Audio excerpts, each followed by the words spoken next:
Hey, team. Welcome back to another episode of the Jenn Commandments podcast. I am your host, Jenn Wien. I'm an engineer currently working in Wisconsin, and I grew up in the Chicagoland area. Oh, and I went to college in Michigan. I'm fucking up this morning. Um, hey, today we have one of my besties that I grew up with. We have Jocelyn Meraz on the pod. Woo! Hey team. How are you? How are you? Good. Tired. We had quite the weekend. You had a very busy weekend. Yes. We Yeah. had a time. A time was had. Yeah. I pulled up Wednesday. Me and Miss Girl. I don't, Friday. Friday. what day did I say? I wish. Imagine. A fun week-long event. No, I pulled up Friday. What were we talking about? A time was had. Yeah, me and Miss Girl, we got to chill with your daughter Friday, for a while. Yeah. That was really fun. Girl. Saturday morning Saturday too. morning was so nice. It was like one of those like perfect slow Saturday mornings where like you just cook good breakfast, food, chill, hang out. I like a cave, so it was dark. It was rainy, watching good movies. Ellie got to paint. Cute. Super cute, love. Super fun. Then you had to go to a party. I had my sister's birthday party. Yeah. She turned 7. 7. So we went to that. We only went to that for a little bit. And then it started to rain there, but she had to go to her dad's.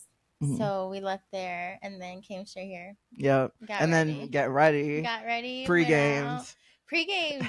Club. Another club. Dude, we didn't even make it past one. No, we got Sometimes ready. You don't need more than one. Truly. Honestly, a time was had.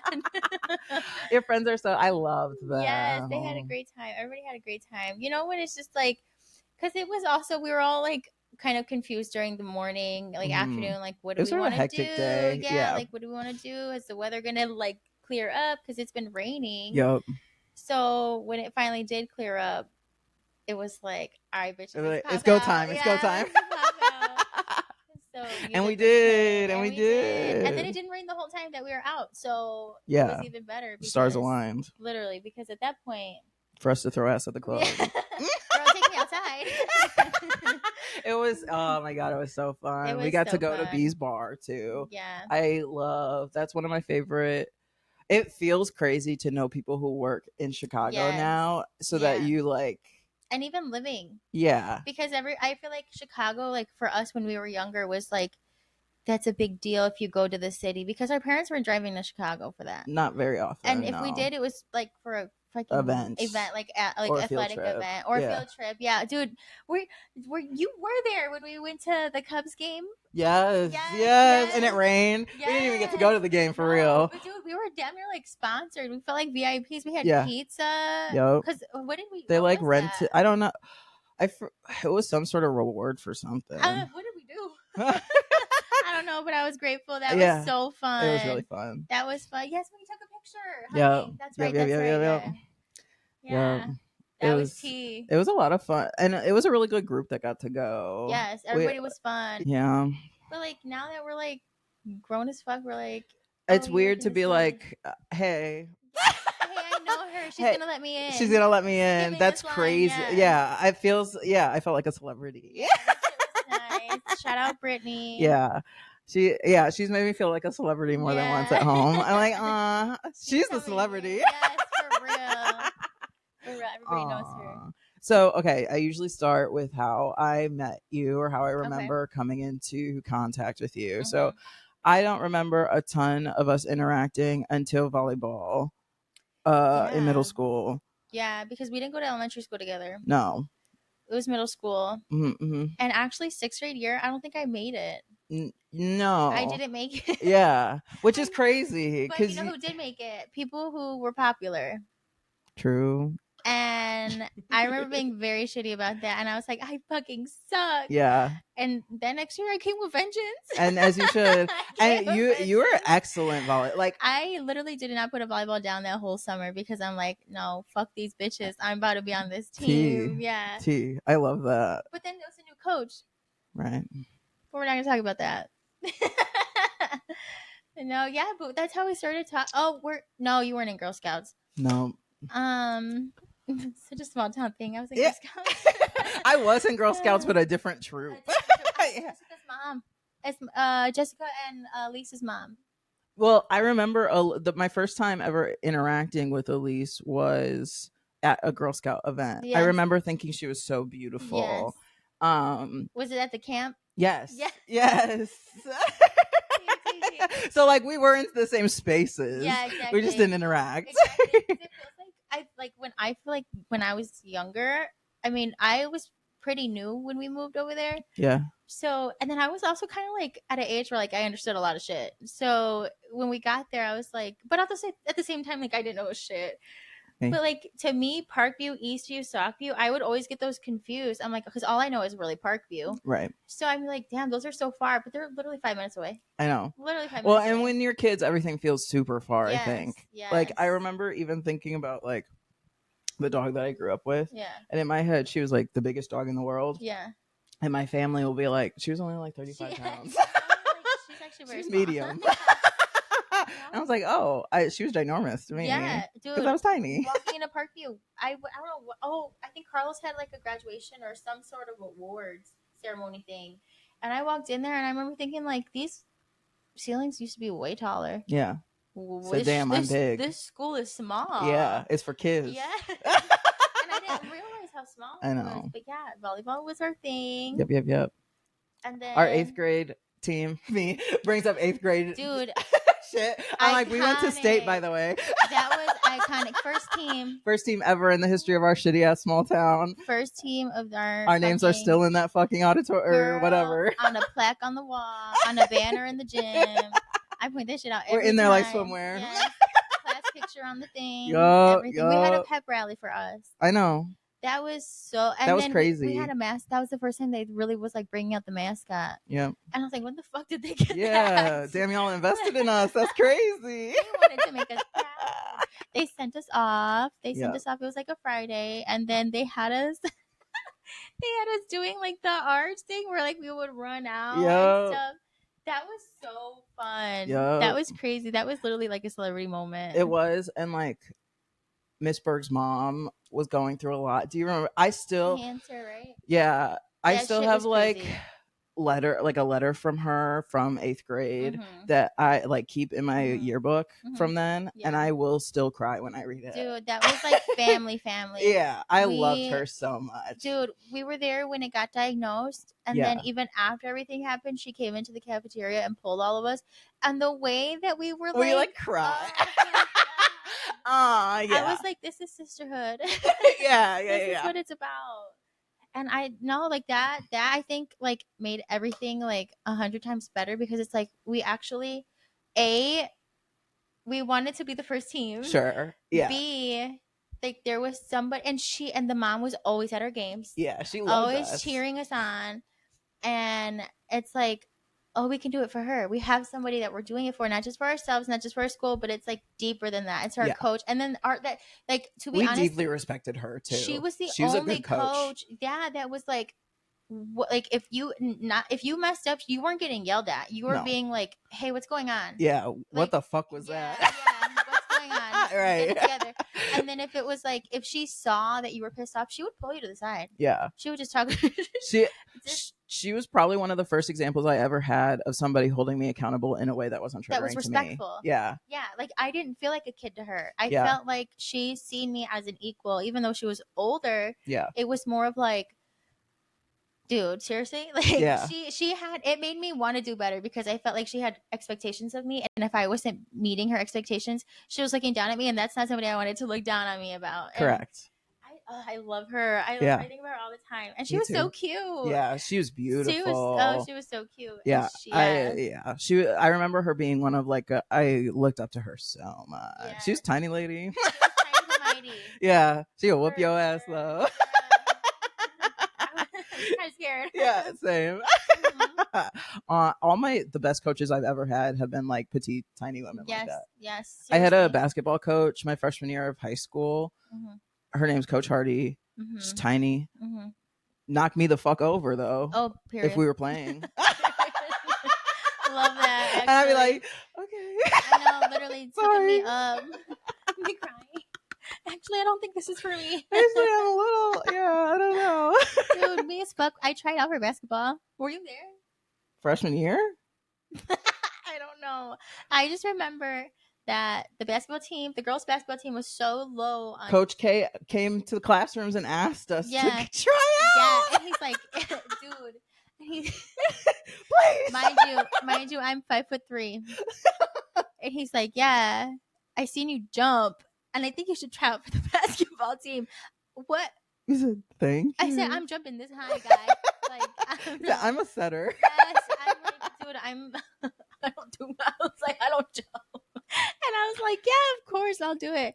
Not knowing shit about basketball except this. And basketball's a hard sport to be good at. Like and there's a skill set. Yes. And then like and not only that, but like you have to know like what the drills were. The rules. Like he was like, all right, do this drill. Like when they were doing tryouts, they're like, all right, we're doing this type of drill. And I'm like, what the fuck are we supposed to do? And everybody knew what the fuck to do.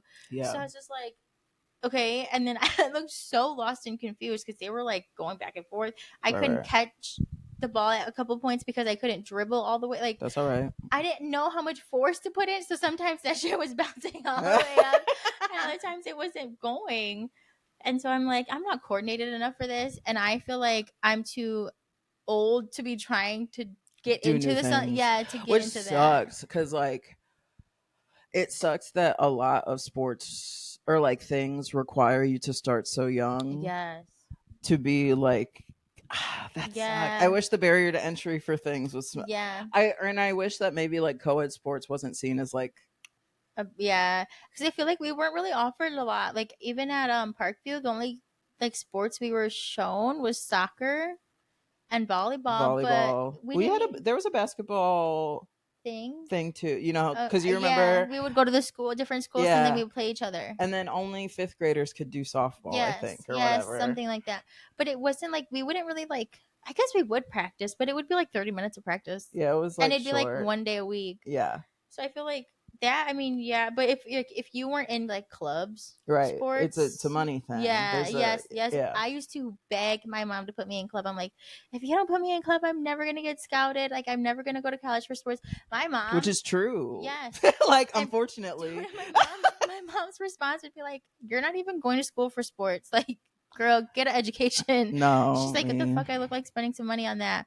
It took a fucking surgery for me to be able to get into club because I missed my whole, I think, junior year or sophomore year. I don't remember which year. That's all blurred.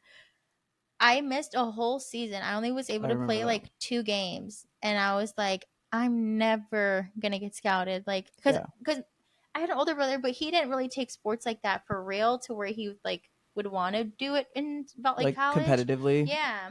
So I'm like, I don't even know. Like, and actually coming to find out at that point, I was super late in the game. Like these people were coming from freshman year being scouted. People like the recruitment if you want to be recruited for sports, you need to start like literally in 8th grade. Yes. Yeah. Yes. And if you've never worked within the NCAA, there would be no way that you would know that. No. So it is another like privilege thing. And they don't even tell you that in like high school, like when you start for like they do that meeting at the beginning of sports like or whatever, and they're like, like, you'll have to do this for the NCAA, blah blah blah blah blah, and like, but they like just completely go past it for real. Like, nobody ever goes into details with it. I didn't know what it was. I only knew that I could get scouted because I seen other people getting scouted. Yeah. And I was like, oh, this is like a real thing. Right. And then, thankfully that's literally how I got scouted, is through club. Yeah. So I'm like, if people don't have club, then, and then it's expensive. It's very expensive. Yeah. That was crazy. I played.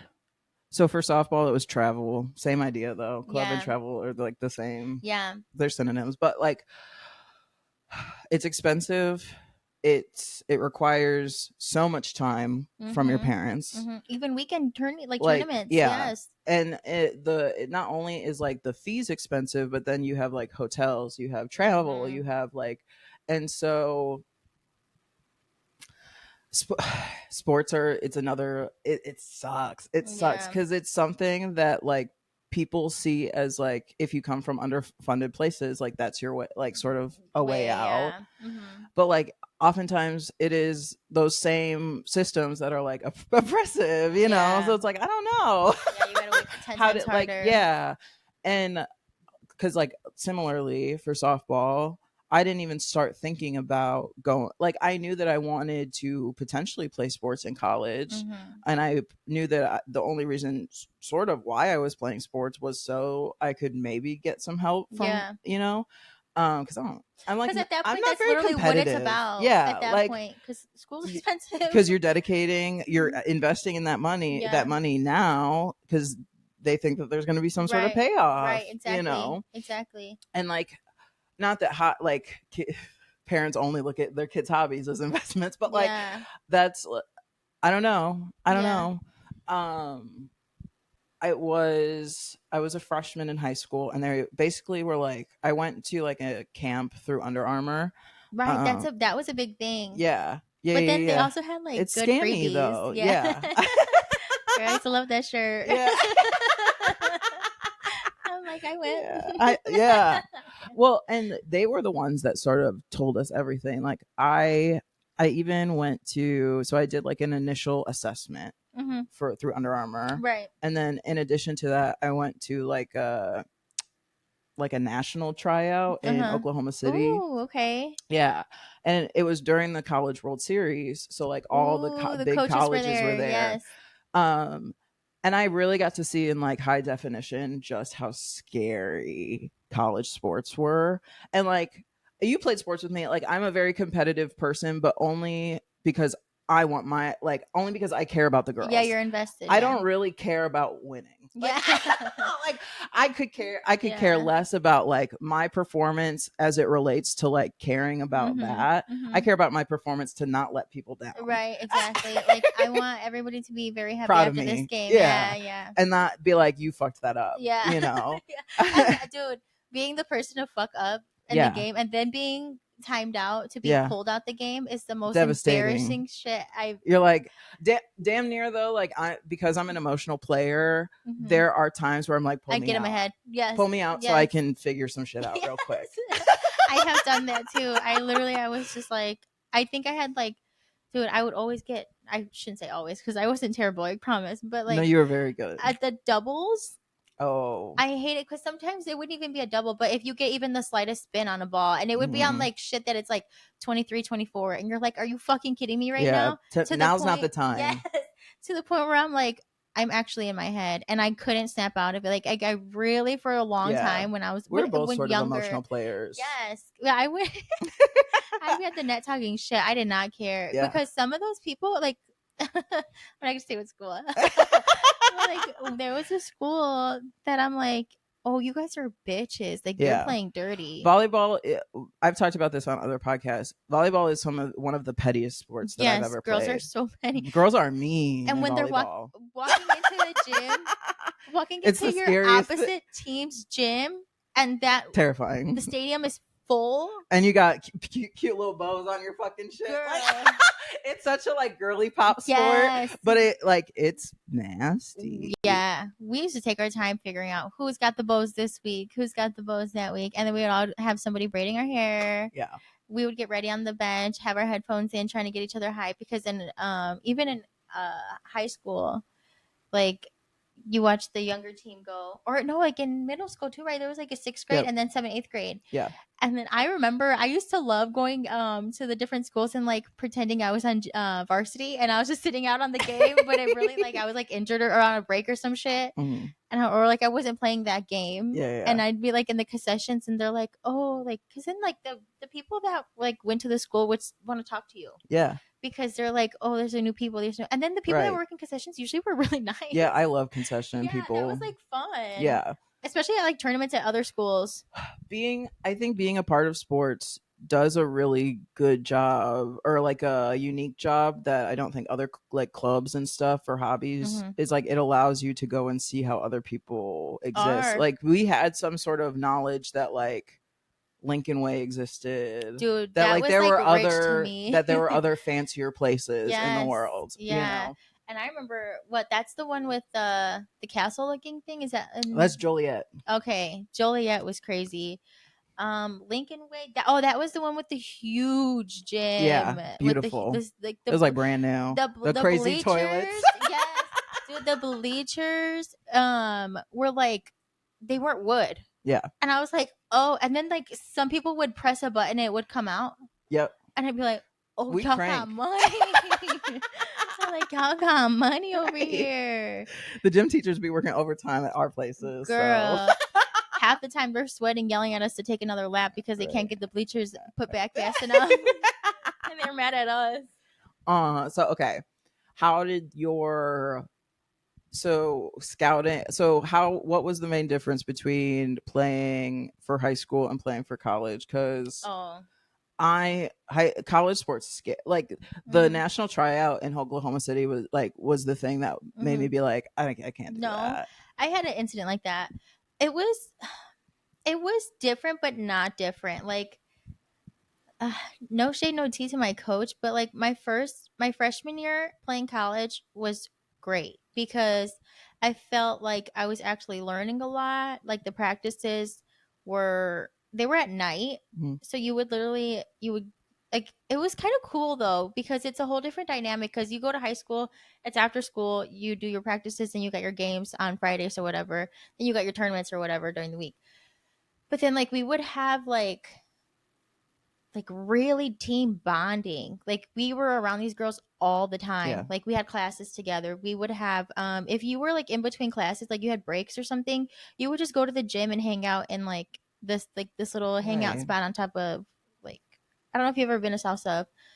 It's like you walk in, and for the crazy thing, anybody can walk into that fucking building. Yeah. In South Holland. Like anybody could walk into that building. There's no lock, no key, no security, for real. But if you keep going, there's stairs that lead up to this like area, and there's like classrooms and then offices. So like one of the directors or whatever like goes up there, and then they have a couch that's like super big, and then they have like seating areas and like tables and stuff. So everybody would just kind of hang out there or in the classroom. Yeah. So like we would all hang out. And then we would practice. Sometimes we would just like play around with the volleyball during the day. Especially if like our classes got canceled or something. Mm-hmm. So that was nice. And then we would just come back and practice. But like my coach, like there's like I feel like a level of like how much you should be getting on your players. Like if you see that they're tired, they're cracking, like let the fuck up. Like give it a break. Like there's so much you can say to somebody. And I like freshman year, I was like, oh, but this is building me. Like, I need this. Like, good thing that she's on me like this. Sure. So I would like feel like, oh, I'm growing or whatever. But then my second year, my sophomore year, it made me kind of like want to quit. Like, sure. Like it really ruined it, because it was like she was getting mad at us. And mind you, these are off-season tournaments. We didn't even have to do this. We went to Wisconsin Dells, and it was really for like all of us girls were having a great time. Mm-hmm. And then like I think there was like a wrapper or something that was left in the theater one night before we went to a game, and she like texted the group chat, and she's like, you guys are fucking you guys need to clean up after your fucking selves, like this and that. That's like crazy. Getting crazy. Dude, there's video. Don't look this up. There's a video of like she would record our games and like live stream them on our page, which was kind of embarrassing sometimes because we had a good few like losing streaks. Sure. But I feel like a coach makes or breaks a team. Like if you're honest, like crazy, like attitudes go crazy. Yeah. Yes, that's what. Everybody was pissed. A lot of the time, everybody was pissed. And you're never going to perform well. No, under those circumstances. No, and there's like even my mom brought this up, and my mom is tough. So she was kind of even like, right, what the fuck is going on? Are you good? But like there's a stream where the music just like cuts off or something. Like, you know how like during like the pauses there's music, and like some guy in the commentators like talking. And it went silent, and you hear her fucking screaming at us. Like full on, and we're all just standing there looking at her like, That's crazy. Yeah, we didn't know what to do because we're looking around. Everybody's literally just staring. So I feel like you're treated way differently in high school versus college, which agreeable, understandable. You're an adult. Yeah. But at the same time, they think because you're an adult, they can talk to you any type of way. When I say that it turned me off to playing in college, it was because of the attitudes that I saw from the coach. Like, I was like, I know that I struggle to perform now when I feel like I'm not doing good enough. I can't, in addition to deal with that. Yeah. I would, as a emotional player, like I could never.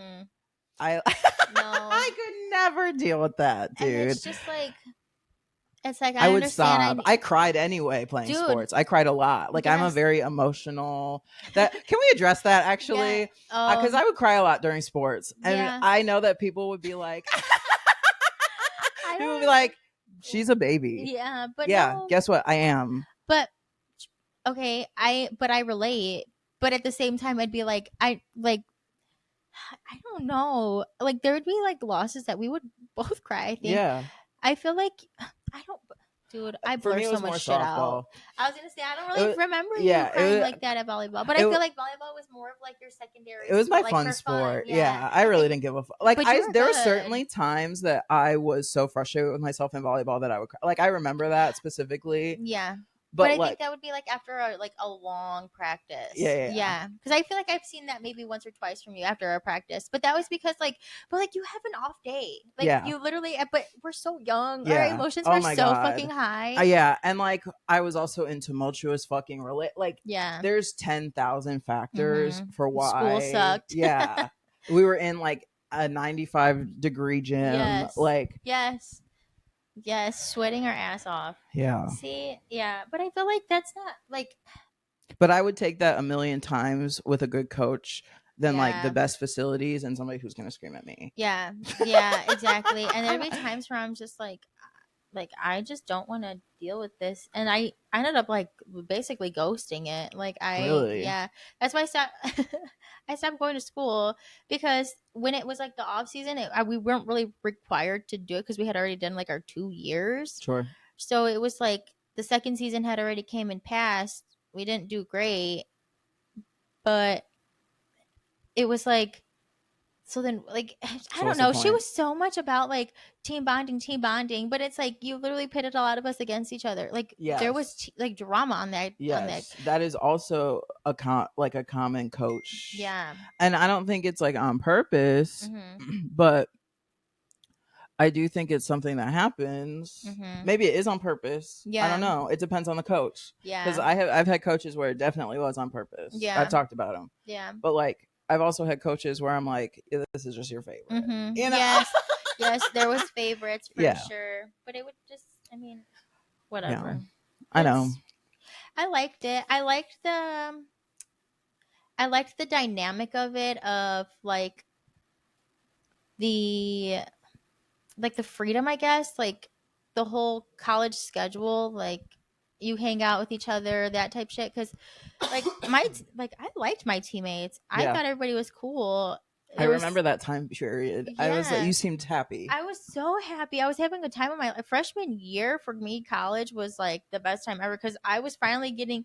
I actually had a curfew that extended past 12. I was at 12:30 for my curfew. Period. But I was finally able to like start spending the night, like if I wanted to, because my mom's not dumb. Like, my mom knew that I was drinking. You're grown, but I wasn't smoking, so not at that time. And so it was just more of like drinking, but like I was also, I feel like smart about it, because, well, actually no, that was probably my drinking phase. Now that I think about it, but I was like careful about it. Like, I wasn't drinking and driving. We usually had somebody that usually had. Yeah. Yeah. And it was fun because it was like new, you're like, oh, I'm a student athlete. Yeah. At this college, even though it's community college, it was fun because you see, and then like the other players too, like we would see a lot of the basketball players, a lot of the soccer players, a lot of the girls soccer players. We didn't really see the girls basketball, but that's because their season was like way different than ours. Sure. So it was really just soccer, basketball, and volleyball that we would. Oh, football was baseball. Guys, baseball was there, yeah. And we really didn't hang out with. I mean, some of the girls like knew like the baseball. Like there was like a baseball house. There was a basketball house. We had that at college too. Yeah? There was a girls' rugby house. Well, there was one. I think there was a boys and a girls. I was friends with many of the rugby players, but then like it was cool to also witness throughout my years there that like my friends became the rugby house eventually too. Cute. So it was like we watched the torch get passed. Yes. I didn't really party a lot until my last year of college, but I was sort of like a DD or like a show because I was an RA. Yeah. So sometimes I had to be there for work, but I don't know. It was fun. That's cool. We didn't have a volleyball house though, but so our school was so big on men's basketball. Like men's basketball was their like lifeline. Like they were so into it. So like basketball got privileges. So like their coach was the one that knew the owner of the house for the or for like the apartments, like the landlord. Yeah. So he would always get like he would literally like we had rest in peace. He passed. He was from I think some foreign country. I can't now. It's blanking my mind. I wanted. It's like some country like you don't really hear about. Mm-hmm. It's really small. There's many. But he was like he apparently jumped off a building. Yeah.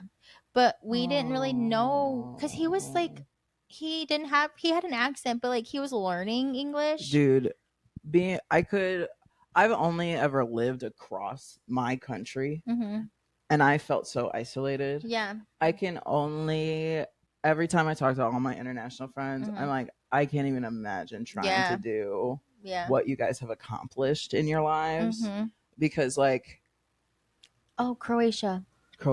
Yeah. Rest in peace. Yes, he was so sweet too. Like anytime he did that, like actually try to talk to you, he would be like, "Hey, how are you? Like, Sweetie. How are you doing?" Yeah, he was always so goofy, and he was tall as fuck. But like, they would literally have people like on contracts to come play basketball at South Sub, and then they would try to get them to go further. Like a lot of those, like, because basically South Sub for basketball was a lot of those guys had either bad grades or something fucked up their scholarship to go to like bigger schools, like 10 schools or Big 10 schools. Yeah.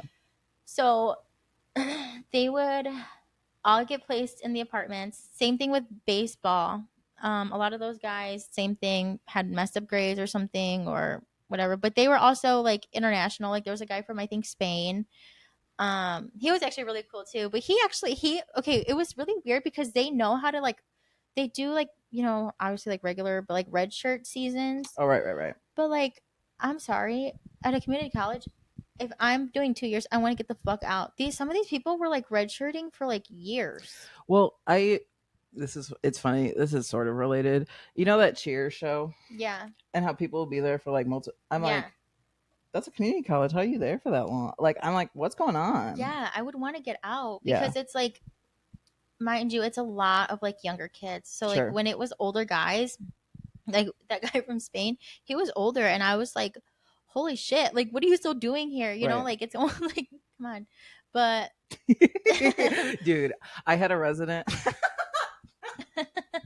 I had a resident who was like middle aged and had been and like you just have rooms and they're like communal bathrooms. He had been living there for like 6 years. And I was like, couldn't do it. Yeah, give it up. Not like get your degree, but like, are you? You're content.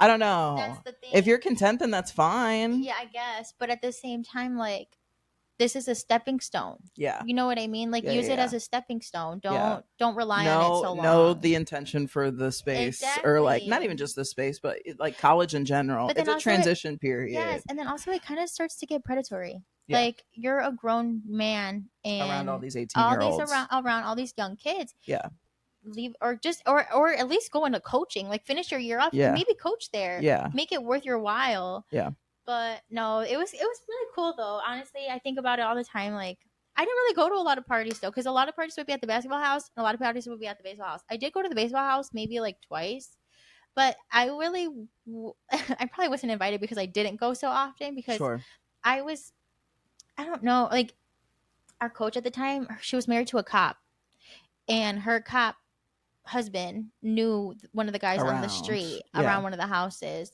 And I guess there was like, I don't remember if this is my freshman or sophomore year, but a lot of like scandals started to like happen because of these houses, like intermingling. And I think the softball girls had a house. I don't know if I'm remembering that, but they either that or they would always be at the baseball house too, because we would run into them too. Loved them. But it was like a point to where like it was really it was really gross at one point.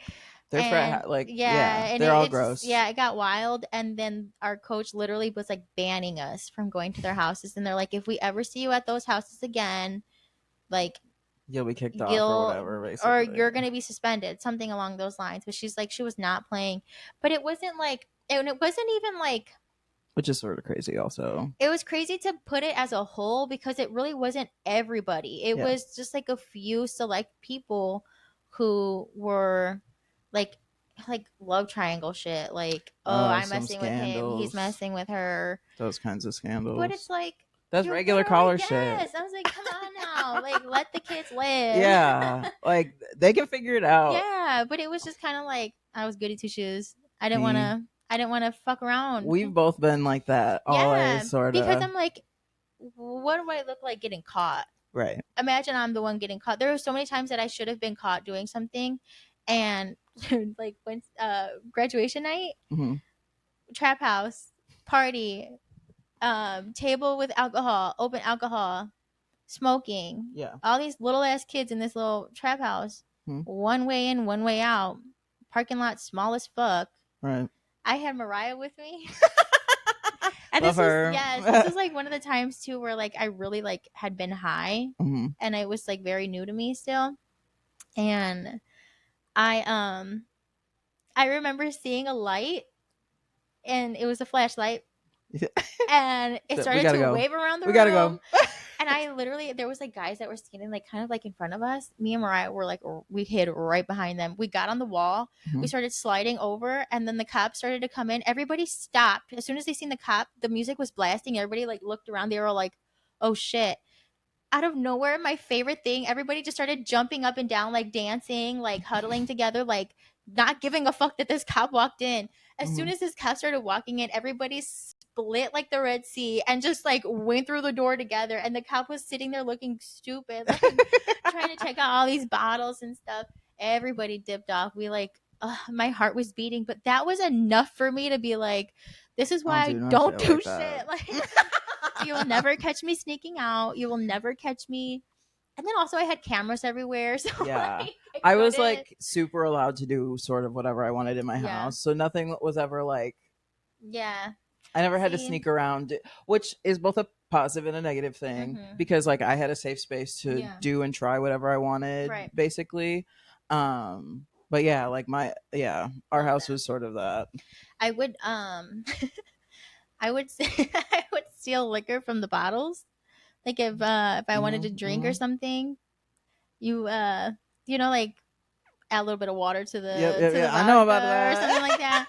I'd be like, they'll never catch me or something. And honestly, they didn't. Right. Now that I think about it, they really didn't. I feel like they only said something because I've come to the age now where I'm like, I can tell you my secrets. Yeah. I can tell you what I used to do when I was younger. So I used to tell my mom all the time, I'm like, yeah, like, I guess I kind of did sneak out now that I think about it, but only with my brother. But like we would be at home, he's like, you want to go to Burger King? Because we would like scrabble up like $3-4 or something, and we'd share like fries. And we would be grounded, so we wouldn't be able to go anywhere. And my mom gave us like phones, so just in case. And I remember one time she called us, and we were outside, and because we were riding our bikes home, and my mom's like, "Where are you guys at?" And I was like, oh, we're just playing outside. And she's like, you guys are supposed to be inside. You're grounded. And I was just like, oh, okay. We hid our garbage and like someone else's yeah. We thought we were being sneaky. And I tell my mom all these things, and she's like, oh, that makes so much sense now. And I'm like, yeah, girl. Yeah, girl. Yeah. Oh my goodness. Love. Okay. I also have on here that you're a runner girl. Runner girl. Runner girl. She be running. You did the Chicago Marathon. I did. That was your first marathon. Yes. Right. We talked about it a little bit last night. Yes, we did. Yeah. That was crazy. So okay. So I've always been a runner. I don't like my mom has always been a runner. Okay. So when I was younger, I would run with her, like the little 5Ks, like the color runs. We would do the hot chocolate in Chicago. We would even volunteer at runs. Cute. But like, she would sign up, and I literally would be tricked into running with her because I always wanted my nails done when I was younger because I never had it. So she would tell me, oh, if you run this amount of miles with me, you'll get your nails done. And that was the excuse every time. And I got my nails done maybe like twice.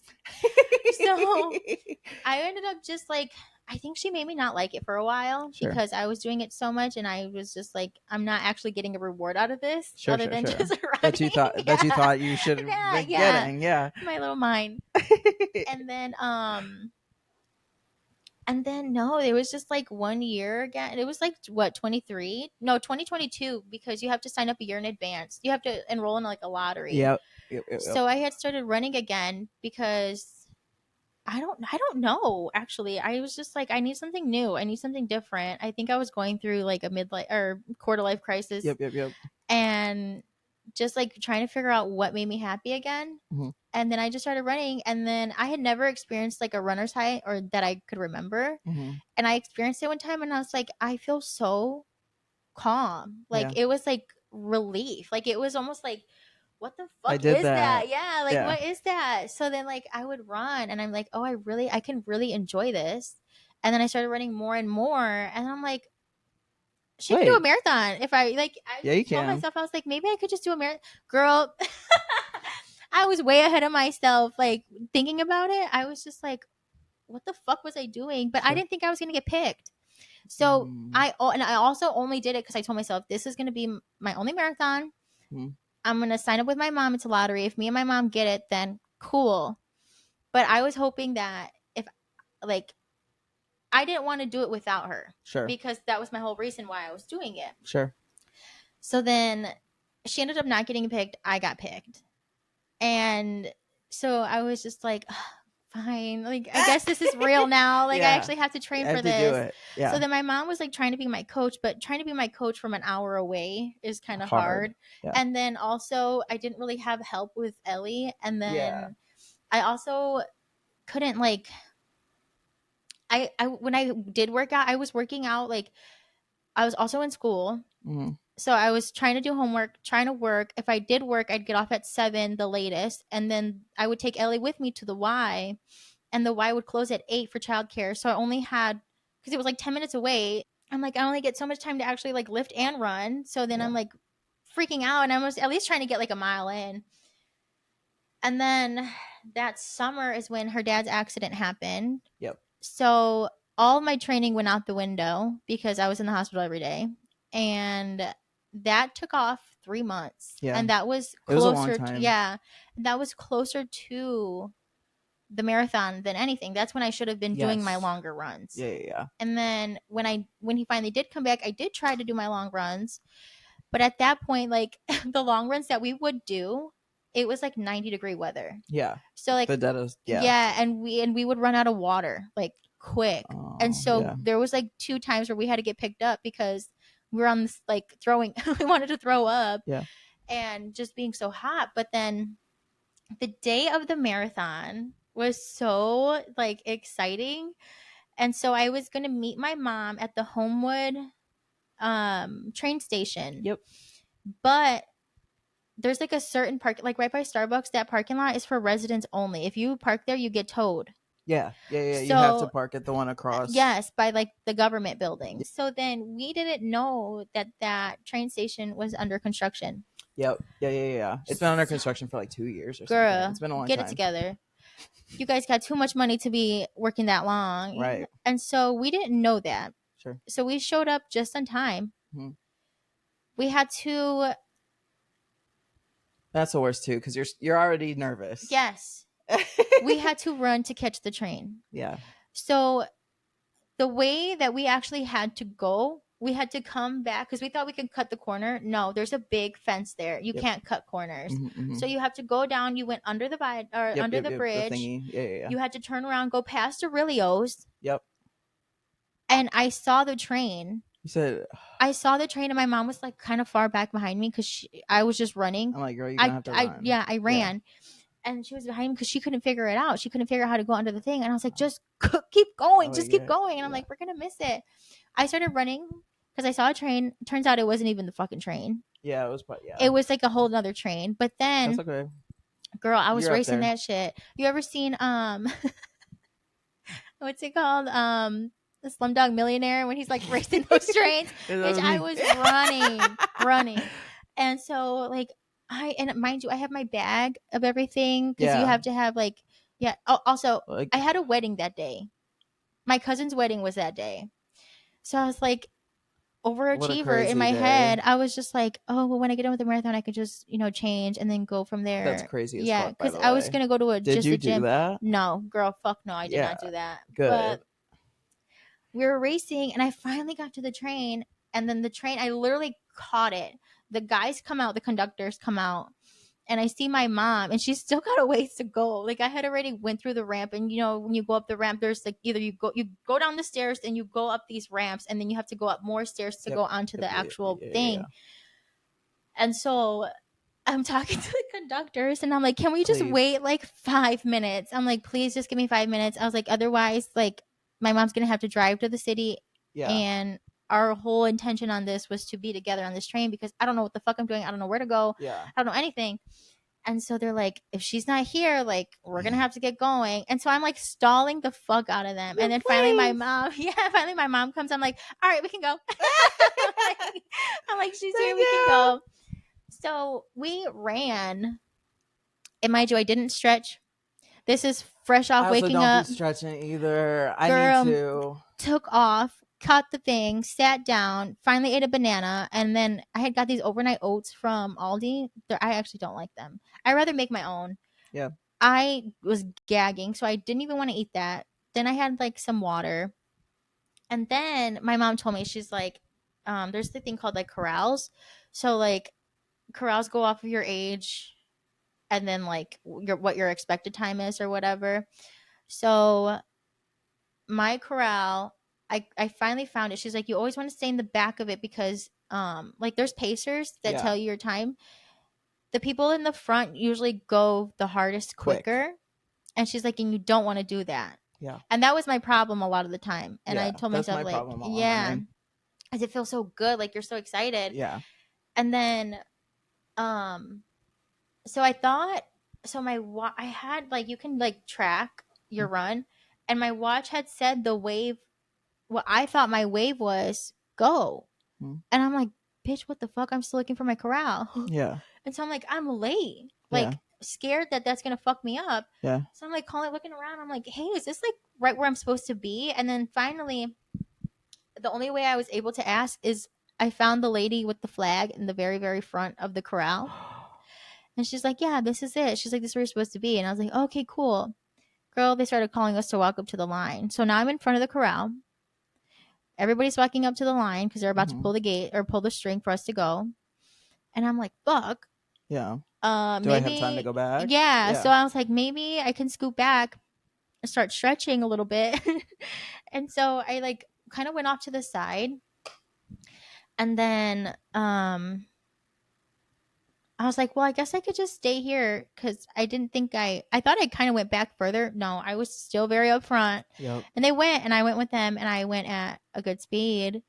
And it was fun, but it's like, it's kind of crazy because you have your music playing, so you don't really hear the people, but you see the people, and which those, is fun. Yeah, and the signs are funny, and like some of them, like I wanted to take so many pictures too of everything because it's like you see it from like a supporter's view, but like as like a running view, you don't actually see like everybody that you see. But yeah.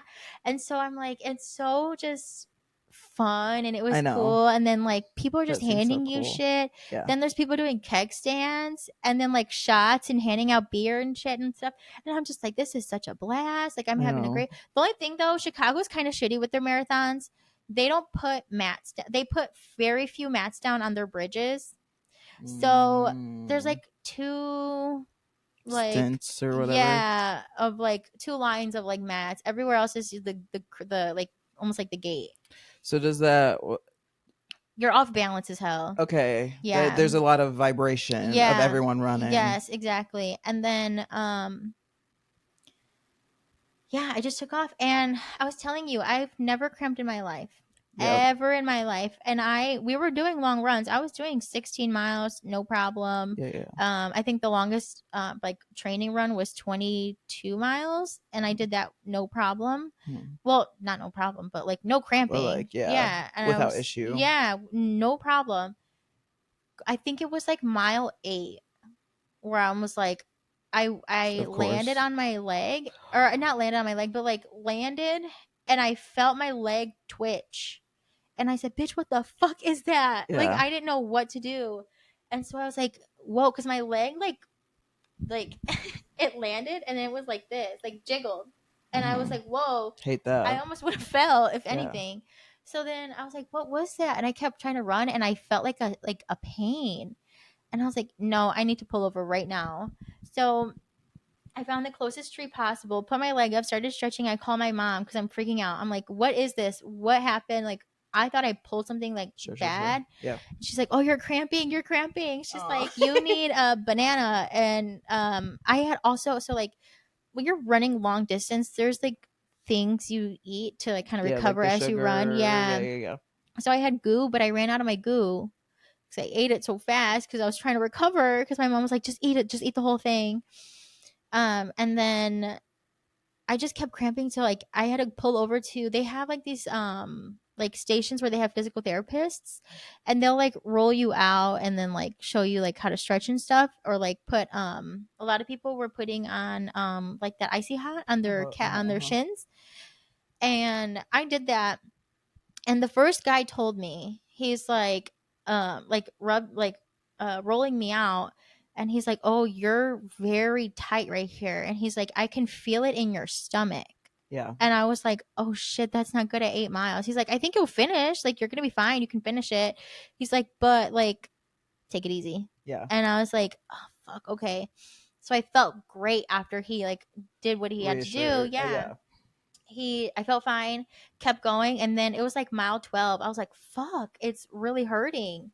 So then I just kept pulling over to those medical stations. But every physical therapist was telling me something different because I'm like, am I supposed to stretch before? And they're like, no, you're supposed to stretch after.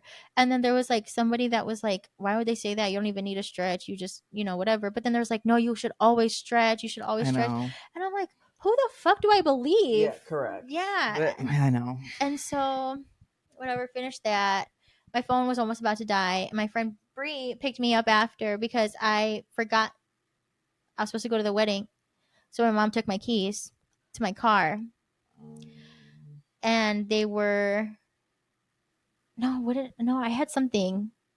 Oh, I didn't have I was supposed to ride back with her on the train.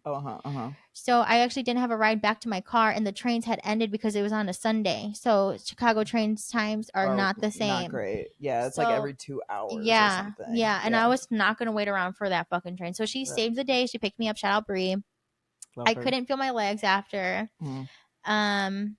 Obviously went home, showered, and called it a night. I was not going to that wedding. No, of course not. And that was so fun. Yeah. At the end of the day, I was just like, I think just everything that could have went wrong. Sure. But it was such a good experience. Yeah, but at the same time, it was like the people were great. Yeah. The crowd was fun. It's so fun to watch. I love Chicago Marathon Day. Like, it's my favorite day to watch on social media.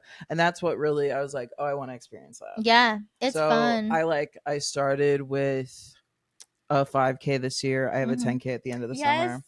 And I've been having fun training. Yes. Like I've never liked running. Yeah. I've always hated it. Yeah. So I like, as I've been working mentally too, I'm like, I think this will be I'm like, I'll know that I'm tough. Yeah. If I can like get myself to like this. It's a big mental game because you literally are like, because, okay, they started saying at like mile 23, they're like, even if you don't finish, you get a medal, like saying that you finished.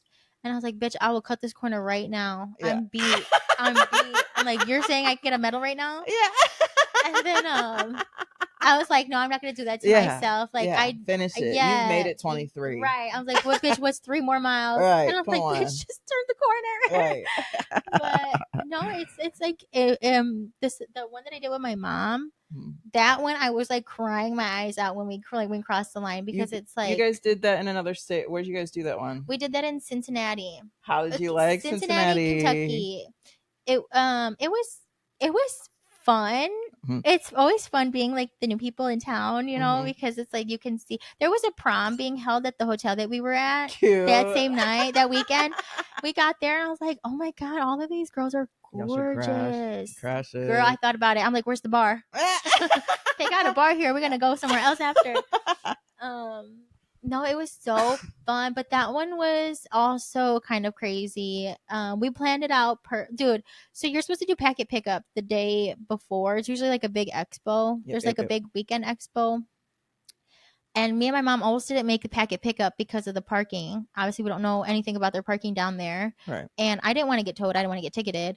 And the parking lot that we thought we were supposed to get to, we couldn't get to because they had it blocked off because there was also a fucking baseball game happening. Yeah. And we didn't know that. So we should have looked that up first. But since the baseball game was happening, a lot of the parking was closed. Sure.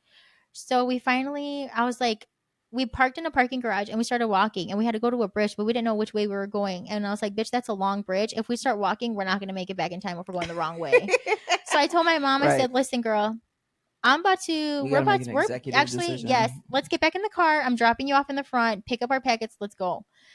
We ended up finding parking down the street for like $10. So I was like, girl, let's park here. So I parked there. We ran inside. The expo was basically over. Everybody was taking everything down, but we got our packets. That's all you need. Yeah, because if you didn't have it, you're not running. Right. So then that night, we went to Walmart to get like night snacks and then the next day snacks. That morning, it was raining, like drizzle rain. And then it started really raining. And then it was me and my mom. That would be devastating to run through. Dude, and this is like one of the most highest altitude courses. Oh, right. So it's super steep. Yeah. Super big. And I'm not even kidding you. You're literally just going up and down the whole time. Like there's very few flat. I can't do that. Oh, man. It was That's crazy. Why I want to do the Chicago Marathon. Yeah, Chicago's flat. Pretty flat. Yeah. But that one, me and my mom both had mental breakdowns in because I feel that. Yeah. Because we wanted it to be so, because like I said, we've been doing this for a really long time, and then we took such a long break, and then for us in our adult life to get back into it together, I feel like it meant a lot to my mom. Yeah. So it's cute. I like that you guys do that together. Yeah, and she just wanted it to be perfect, and it just was not going her way at all. Like it raining and everything. We were so excited, and she was getting mad at me because she thought I was getting mad at her because I was like, because she was just like, no, you have to walk up the hills and run down, but like at a steady level, like keep a pace, keep a really low pace, because she had done this one before, but she did it like 2019. Right. So she's like, I kind of remember it. So she's like, I got to keep the pace, whatever. And I told her, I'm like, because it would be like a mile in like 11 minutes. And I was panicking because I'm like, girl, 11-minute mile, we're not going to make our time that we want. And so I'm like, Mom, my watch just told me we did the mile in like 11 something minutes. And she's like, I would kill for an 11-minute mile, by the way. I'm going to get there someday. But she was just like, she's like, okay, Anne. And I'm like, okay, I'm just like letting you know, because we didn't like, we had talked about it. Like, this is our, this is our goal. Like, we want to make this time. And she's like, it's okay. And I just told her, like, I was just telling her the times. Yeah. And she started to panic. And she was like, if you want to just go. And I was like, I'm not leaving you. Like, no, I'm like, I'm not I just leaving want to let you know. Yeah. I was like, girl, I'm just trying to give you the stats. Like, come on now. This is like also you're calculating your time. Yeah. And so she just got so mad at me, and I started cracking up because I'm like, oh, bitch, you're tweaking out right now. Like, you're pissed. And I was just like, it's getting to her. Because she did tell me, she's like, you're going to hate me at mile 20. And I'm like, girl, we're not going to get there. Girl, mile 5, we got there. Yeah. And she was just like, if you want to go, just go. And I'm like, no, I'm not leaving you, girl. Calm down. Like, it's not that so deep. drama like that, too. Dude, and then like the buildings there are very pretty. Like it's very old timey, like castles. I've heard good things about it. Yeah, and like bridges. It almost looked like like The Hobbit. Yeah, it was so cute. Yeah, it was so cute. And there was a point where like mind you, it's raining, right? So my mom wears glasses. It was raining, and she was wearing her hat. And I turn over because I hear, and I'm like, are you crying? I literally turn over, I look at her, and said, Mom, are you crying right now? I would cry too. And she's like sobbing. She's like, I'm so sorry. Like I thought it was gonna be like such a good run. Like it is. I feel like We're I'm doing holding. it. Yeah, she's like, I just feel bad. Like it's raining. Like our feet were soaked. Like we were stepping in puddles left and right. Terrible. And she's like, it's raining. Like you want to go ahead? You're like, go ahead. And she's like, I'm just like, she's just going through it. And I just started laughing. And I'm like, Mom, there's nothing you can do to change this, like, right at all. This like is what this we're is doing. all out of your hands. Yeah. Like, don't cry. Like, what do you want? Like, you crying is gonna stop the rain? Like, girl, let's go. Like, come on. And so, like, it ended up being like what I thought was gonna be me. Actually, like, I was like momming her. Yeah. Like, I was like, girl, get together, snap out of it. And I was just cracking up. And then like it just got to the point where we were like, man, fuck this. We just need to finish. And that's I think every run that I have done, I've never gotten to a point where I'm like excited for my runs. Yeah. Every run, I'm still at the phase where I'm like, let's just fucking get it over with. Yeah. The quicker I do it, the quicker I can go inside. Yes, literally. Dude, that's me. Like, it takes me a good minute to actually like get into it. But when I get into it. But like it just got to the point where we were just talking shit. Like at the end, like we ended up just like walking for a good majority of it because we're like, bitch, fuck the time. Like it's raining. These hills are insane.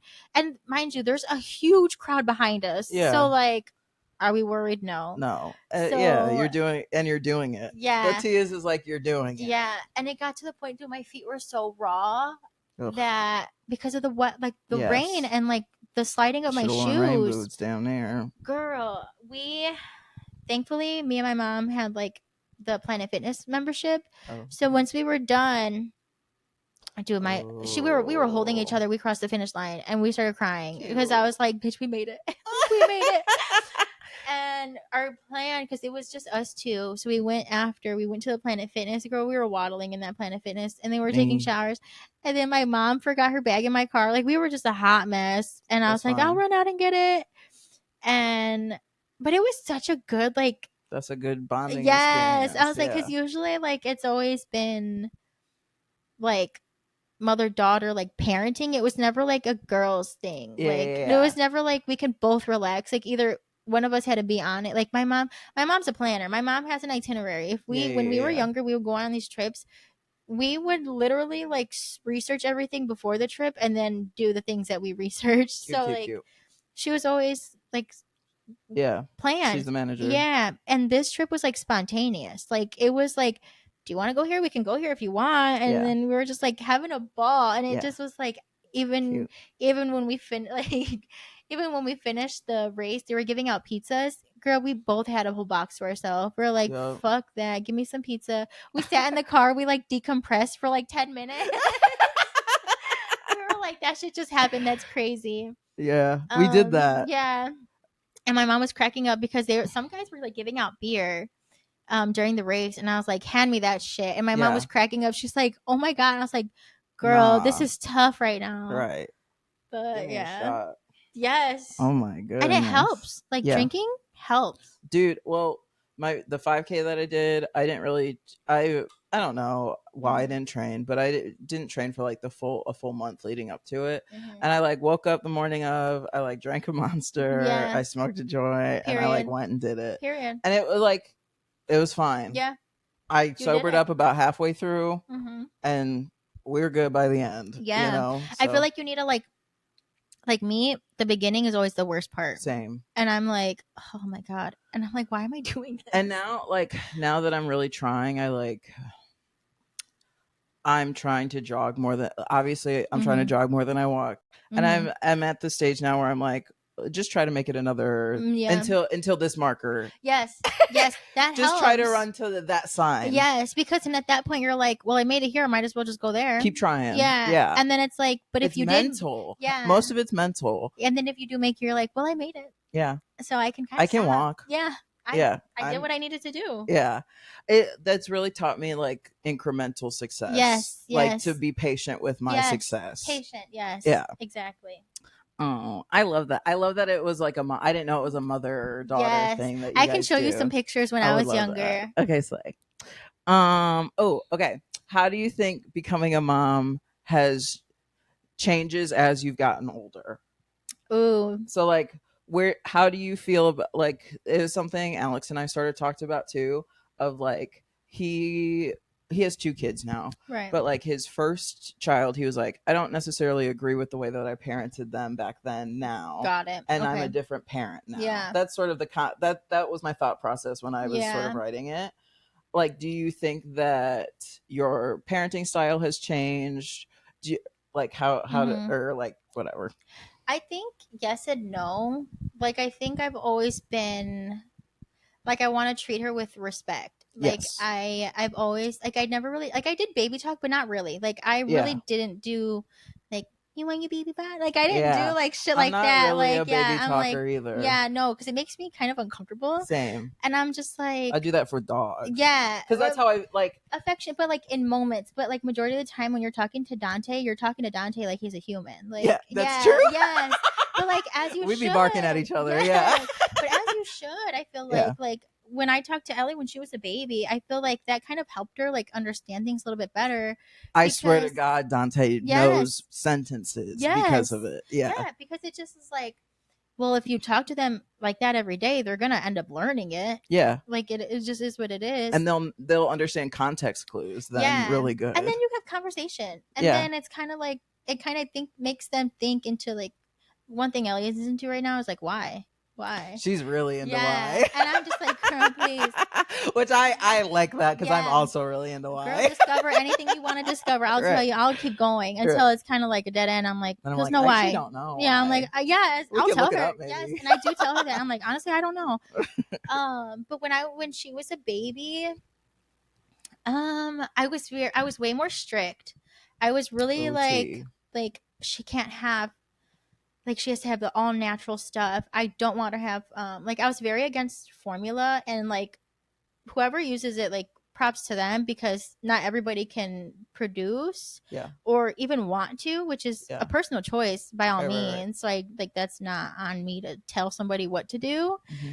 But, like, for me, I was like, no formula. I want her to have, like, dye-free. I didn't really want her to have medicine for real. I feel that. Yeah, and it was just like, I was very like, let me do everything. Like, I made her own baby food. I did that. But then it's kind of like, why was I so strict? Like, yeah, for the best of my baby, for my baby, but also at the same time, like, my mom didn't do all of, like, and you're fine. Yeah, and like, it's okay to cook corners sometimes. Like, well, something that I think is really interesting that has gotten brought up to me, I forget by who, but of like, I think part of the reason why people aren't having as many kids anymore is like the expectations of what a parent is are so much different than when we were kids or when our parents were kids. Like, not so much in my opinion, like our generation, but like our parents' generation, like, they left the house in the morning and they didn't come back until nighttime, and you fend for yourself. Their parents were free that whole time. Yeah, it's crazy. Like, now that just would never fly. We do have more. It's a good thing that we have more expectations. Like yes, expectations and knowledge of like what childhood does to adulthood. Yeah. And so we've taken better precautions to or whatever, but like it does just completely change the dynamic of what being a parent even is. And there's a lot more pressure, I feel like now. Like I remember when I first had Ellie, I was so like, I need to have this bottle. I need to have this diaper bag. I need to have. That's capitalism too. Yes. Seeing it all online. Yes. And then and then you just want to go all out because you're like, it's your first baby. But at the same time, it was also like it got to the point where I'm like, girl, let's just go to the dollar store. Like I can get the same thing from the dollar store. I don't know. I feel like it's kind of hard to like really say because she was such a baby and I didn't really I didn't go out with her. She's still young. Yeah, that was one thing though. I did not go out with her like that because I just I was tired, dude. I literally I couldn't even tell you her first year. It was you were just trying your best. Literally survival. It was so just I'm just going with the flow every day. I didn't know what to do. You literally so she was born with she ate her poop. This girl was a week overdue.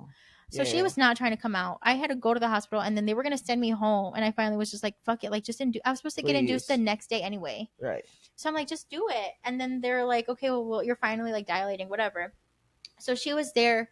She swallowed her poop. We had to take her to the NICU. She was in the NICU for a week. So I got released, but they let me stay in her room. Mm-hmm. So my mom got hurt during the whole birth because she she left, mind you, we were there for fucking 24 hours. She left for 1 hour to get snacks because she thought we were going to be there for a while. And I had to call her. I was calling her. She didn't answer. And I was like, fuck it, I'm going to call the store to tell her to get her ass here because it's time. Happening. Yeah. And so I was dialing the store and she finally called me back and I was like, get your ass here now. Hurry up. And so I guess she threw the shopping cart that she had and took off. And she said when she took off, she twisted her knee. Aww. And so she's like, dude, man, getting older as hell. Yeah. And then she literally told me,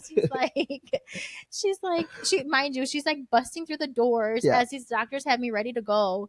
And I'm like, thank you so much. She literally saved my life. If it wasn't for her, I was like, girl, I didn't know what to do. Yeah. But it's so, I think I dissociated so quickly during that. As soon as I see my mom, I relaxed. Yeah. I threw up. And then I would probably also throw up. Because it's you panic. You're like, oh shit. Now I'm a mom for real now. And not only that, but I actually have to go through with this and push. But you have to have the child. Dude, oh my God, I really panicked. I think about it. I really was panicking. And then that panic is the reason why I'm scared to have kids. Yes. That's a big part of it for me is the idea of growing something. Yeah. Because freaks me out. You don't when you're pregnant, it's so crazy to say. I didn't have a connection when I was pregnant. A lot of people say I bonded with my baby when she was in my stomach or whatever, or he was in my stomach. I didn't feel that. Sure. I literally was just I'm pregnant. I felt so gross, so uncomfortable. I was sick a lot of the time though. Yeah. So I was always trying. Yeah. It was just so terrible. But a lot of that has to do also something that I've been reading about. A lot of how healthy the man is. I thought about not even bringing it up on camera because I was like, wait, that could be an afterwards thought. Mm-hmm. That man was not healthy. Girl. But I also it came to my brain, so I read that too. I read that too, and I agree. I blame that man for everything. I guess we can get into that. It's his fault. I'm standing on that. So how old were you when you got pregnant? Ooh, I was 21. I was 21, had her at 22. Crazy to think about, but yeah. That shit was crazy because it's my mom asked me if I wanted her to stay with me, and I told her no. Because for me, I always said, I did this. Sure. This is my responsibility. I have to take care of it. Yeah, but having a village is a part of it. Yeah, but what am I gonna? Also, I kind of wanted space. Yeah, because and we were that in the first year, hospital. I think I would be a helicopter parent, I like was. times a million. That's another thing. I think that's another thing that I feel. Well, I'm still very crazy over my child, Sure. but I'm not Me. as crazy. Like if she's talking to it, like if she waves to a stranger, I'm not gonna be like, "Hey, stop!" You know what I mean? Like I'm gonna be like, "Say hi." Right. But like, no, it was just like I think it was more of like being in the hospital, being around everybody for so long, and then I just wanted to be home and in my space because I was going through And it. you needed to cope with what had just fucking happened. Literally, like it was a whole 24 360. It was a whole thing, and I just wanted to be left alone. And then it was kind of scary because it's like, damn, you really are left alone. And then it's like, wow, I have to take. And then also like what I wanted for her was for her to feed, but she wasn't even latching. So I was exclusively pumping for like 3 months. So then like that I was like on a crazy schedule, and then I wasn't getting any maternity leave pay. So then I had bills, and then her dad would like go to work during the day, so I'm like at home by myself. Yeah. And then like I don't really talk to anybody. I was going through all these emotions. Yeah. But I didn't want to talk to anybody. I know. So it was just like I felt. Yeah. Also, who were you close with that was going through those same things? Nobody that I knew had kids other than my brother. Yeah. And the girl that I was pregnant with a couple girls at the same time, but they were having their kids like later than me. Like by so you were the first. Yeah, I was the first out of them.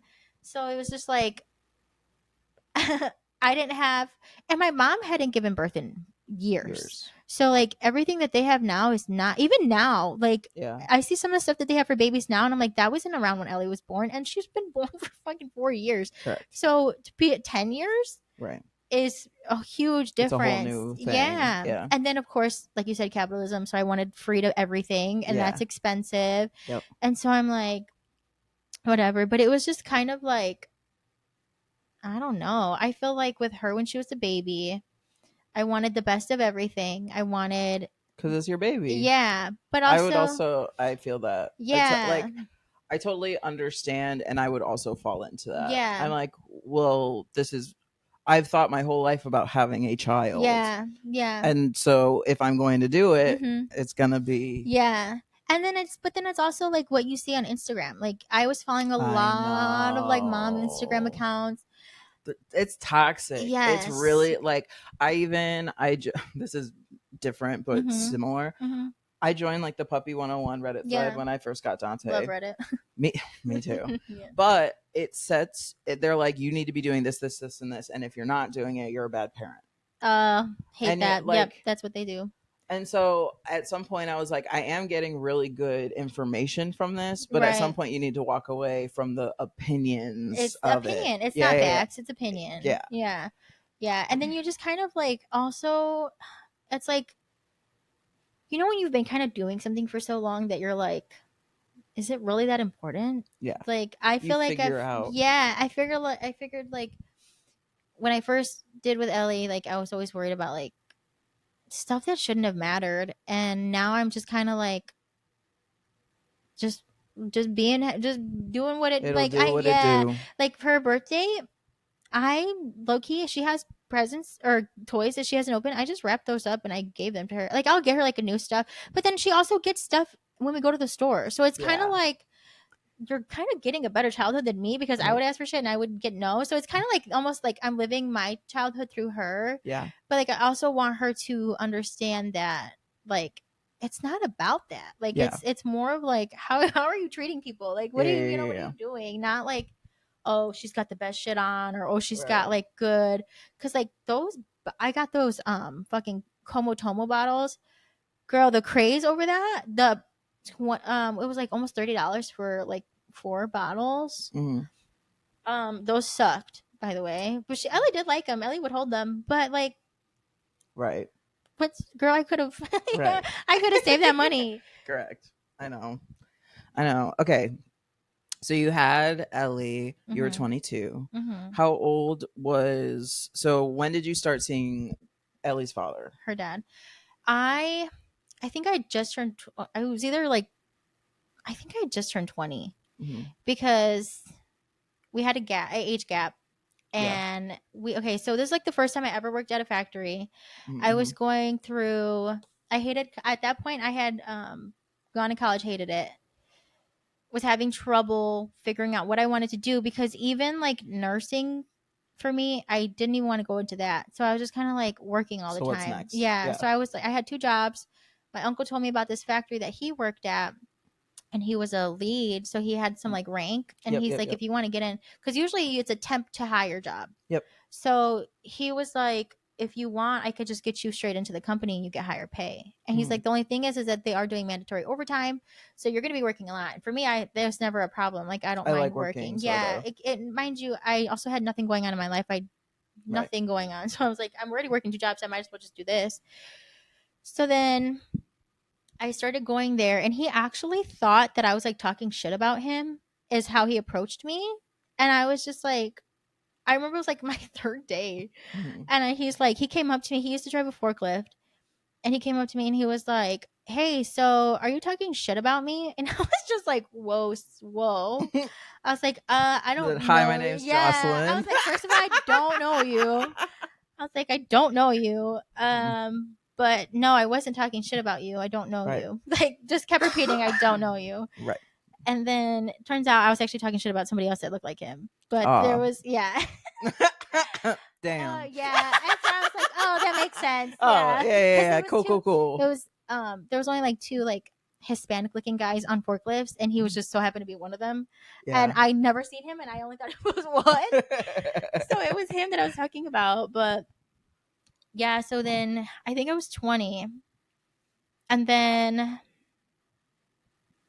he was, I think, 31, but I didn't know that at the time. Right.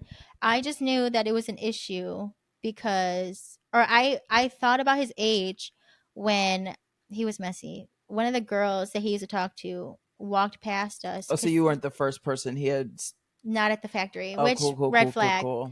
Yeah. I'm sure you also didn't know that right away. I did not know that right away. Yeah. I found out through one of the girls that he used to talk to. Cool. So, because it was multiple. Hey, girly. Hey, girl. Yeah.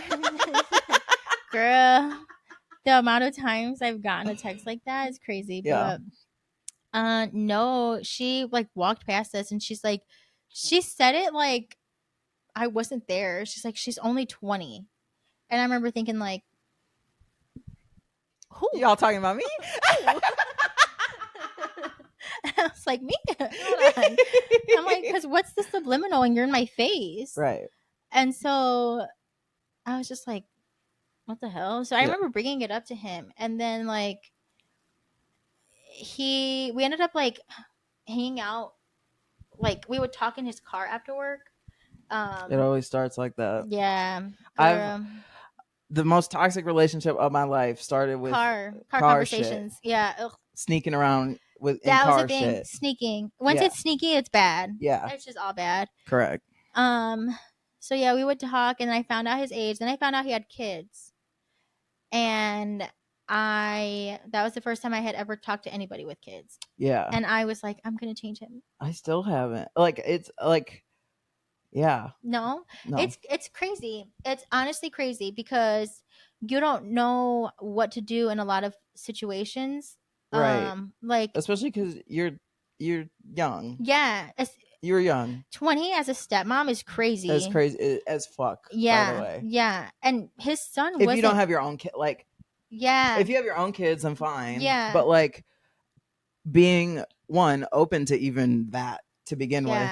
Very sweet, very kind. Because like, and not no tea, no shade. But like, I'm proud of you that you were like, okay. Slay. Yeah. Because like that's something that I think for me, I'm just scared of more than anything. I don't know what to do because I've had I know people who have bad step parent. I've never really had a bad step parent situation actually, but like I have lots of my brother is a victim of a step parent situation. Right. And so I'm like, I would never want to be like that. That step parent, yeah. It's just, for me, it's so scary. Yeah. Well, honestly, I didn't go into it. Like, when he told me he had kids, I was just kind of like, well, it's just a fling. Like, we're just talking. Like, it's never going to get that deep. Because one thing about me is I always said I would never date a coworker. I never dated coworkers. But he was a coworker. Yeah. So that was like the first time I broke the rules. Yes, you'll get bit in the ass. Yeah. But that was there's a reason you have rules for yourself. Yeah. And like, yeah. And then I just found out there's actually a thing about that. Like, people, I forgot what it's called, but like if you're in the same room with these people over a certain time, it's psychology. Yes. You start to think like nobody else in the world really exists. Yeah. And then like you're just stuck on these people, and then to you they automatically get more attractive because you're seeing them every day. I had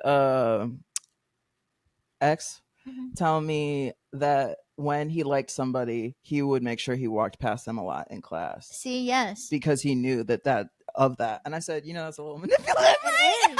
It is. Girl, that's fucking crazy. I would do that shit too, to be honest. I was like, you're psycho. I like that. You need me to sharpen your pencil? I got you. My crazy ass said, I would break my pencils all the time. And here I was still remembering it. That was my little, you looking at me? Right. That's my shot. I shot my shot. Yeah, so then we started hanging out, whatever. Then he was invited to my 21st birthday. But I hesitated and I was like, no, fuck that, actually. I don't want that to go that far. Because he would have met family. And I was like, no, it's not that. Like, it's not that yet. We're not there yet. Yeah. And then it ended up being there. True. A little bit later. And then it was just kind of like, maybe I do want a family. Because I had a good, like, time span from, like, I would say 16 to, like, 18, 19, where I was really partying. Mm-hmm. And when you kind of like just wear that shit out so young, that I was like, I don't mind settling down, actually. Sure. And I've always been, I want a family. I know. Yeah. I think that's something that I was like, when it started, I was like, I see that for her. Yeah. If that's the life that she wants to live, then fine. Me still sounding like judgy about. I didn't mean it to be judgy like that, but like because we hung out during COVID. We did. Mm-hmm. And I remember when you were just talking, because I had also seen somebody older. Mm-hmm. And so I was like, yeah, why not? I think also, I think it would be real, like, for me, a big part of my attachment to like people and stuff was like, I wanted to feel a sense of family so bad that I didn't really give up. Like, so I totally get that. Yeah. And then we were also, I feel like, similar because we really didn't have our family. Like, I had my family around, but we really, like, I wasn't living with my mom. I was living with my grandparents, and I really wasn't at home a lot of the time. Yeah. But because I was working so much. Yeah. So it was like, I would go home, they're already sleeping. I didn't really talk to them. Yeah. You guys had similar schedules. Yeah.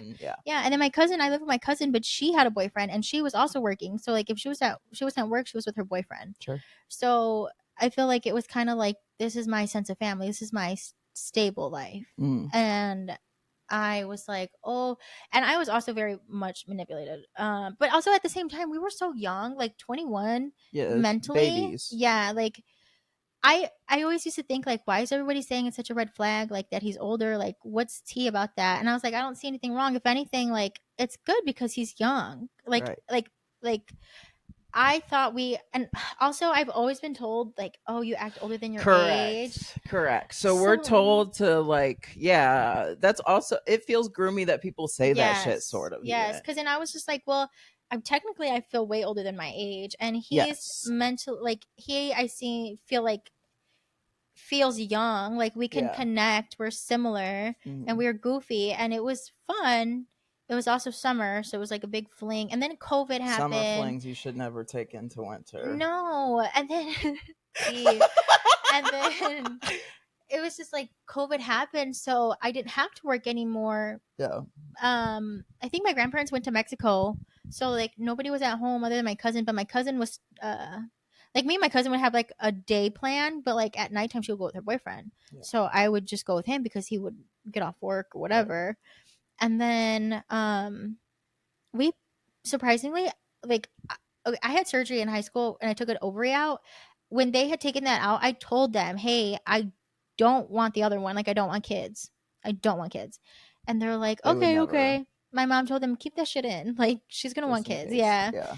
So then when we were talking, this is some fucking, I was so blinded. It was like, maybe we should have a kid. Like, maybe, yeah, we should. So we both decided, like, okay, we're gonna let's try for a kid. Because in my head, I thought I couldn't get pregnant because I only had one ovary. They told me when I had surgery, every year it drops like a percentage of like you're fertile. And so then I was like, well, I don't even think I can have kids. Like, I wasn't on birth control, which bad, but I was just like, fuck it. If we get pregnant, we get pregnant. If we don't, we don't. Yeah. I've had friends too, like, who were in that phase of their lives, like they wanted nothing more than to have a kid. Yeah, it's crazy actually. Like, yeah. I've had friends that were like, my biggest dream was like accidentally having a kid between the age of like 17 to 20. And honestly, I feel like having a kid so young is like, I couldn't imagine being a teenager. I feel like my age even was still kind of young. Sure. But I'm grateful because you guys have a fun relationship. I love watching you guys interact. Yeah, it's fun because it's like you're still young. Like, I'd be at the park and I'm like, I feel 16. Yeah. Like, everybody's so much older than their kids, and their kids are the same age as my kid, and I feel like looked down on. But at the same time, I'm the one on the fucking swing. Right. Like, you can do all monkey like, swings. Yeah, everything. I'm like, this is so fun. I'm playing with her, and I like my aunt, she talks about it, like how she's older. Like, my aunt's very active. Like, she's very good with her daughter. She plays they're like, that's like a she's always like forever young to me. Cute. But she tells me like sometimes where she's like, I just need a break. But it's because you are older. Like, you like you want to like just have your space. So like, I feel you're like a little bit more like set in your I'm like, a little nervous too because I'm like, I'm selfish now. I love the life that I don't know. Yes, but that's like one of the things I feel like when you become a parent you miss so much is like you can't just take care of yourself, and I feel like you have to take care of yourself, so it's kind of just like a routine thing, but you don't get to like, well, you do. This is what fucks me up. I will literally, Ellie's on my hip all day long, and when she goes to sleep, that's my time. So I'll like start scrolling at that point, and I'll be up at like 11 o'clock. I'm so tired the next day because I'm like, oh, this is my little time, and it's only at night, so it's like you want to use as much time as you can, but it's like you only have so much time. You got to go to bed. I know. So that's like the only thing, but I feel like I don't know. I love the age thing. It's fun. Yeah, with me and her, but with like men, yeah, is I feel like listen to the red flag signs. Like men. I didn't believe it when they said it, but if a man is that old and he's single, there's a reason. And all of his exes are crazy, they're not crazy. It's the man. Yeah. The man is crazy. I know how it goes. It sucks because obviously, like, how have you guys gotten to like a good place with co-parenting? Are you still working through that? How does that all work? So we really don't, like, we have to co-parent. Like, I don't co-parent directly with him. So so our video went out. I tried to troubleshoot. It's not working. So we just gonna continue. We're gonna keep it what it is. I forget what we were talking about. Co-parenting. Co-parent. Oh yeah. I don't co-parent with him. I co-parent with his mom. You've both sort of taken him out of the equation. Literally. Yeah. Well, we kind of have to. Got it. So I actually have, like, I don't have to have communication with him for another year. Nice. Yeah, which is nice. So I basically planned it out with his mom, and I'll just honestly, like, what it's been lately is like, if we have like plans, like for example, like this weekend, I'll just ask her like, hey, do you guys want to take her for this week? Or like, I haven't done like a full weekend with them. They've asked for a weekend, but like, I don't know. Like, I just don't want to. It's not that I don't want to share her. I'll share her. That's not a problem. But I don't know. Like, if they watch her for a night, then I kind of want her like the next weekend. You know, like I want to have my weekend still with her. But I'll just ask them like, hey, I have something this day. Do you want her? Like last night, they took her, and then I'll just text her like when I'll be on my way or something, she's pretty like quick to respond. And the thing that I like really appreciate is that it's never been no. Yeah. Which I'm like, I can respect that. Yeah. But like, I know obviously it's not going to happen there's going to be a day where there's going to be a no, but at least she's still making an effort to do something. But also I kind of want to leave like the ball in their court at what point, because I feel like it is me being like, hey, because I have a plan. But then I kind of feel bad because it's like, I don't want them, I kind of want to make sure that she's still seeing them. Yeah. Yeah. Especially because it's not like she didn't know who they were. Like, she's pretty good. And then they go to the grandma's house. So, because it's like a middle with everybody. Everybody's aware of it. So, she likes it. She talks about like what she does when she comes home.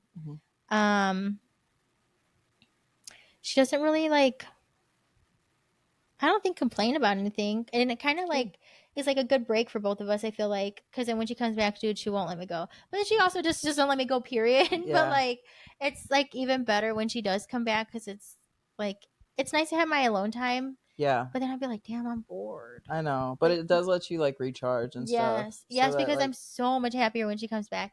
And I feel like it gets to the point where like, oh my God, please give me a break, give me a break, give me a break. And then you get the break, you're like, come back. Please come back. I know.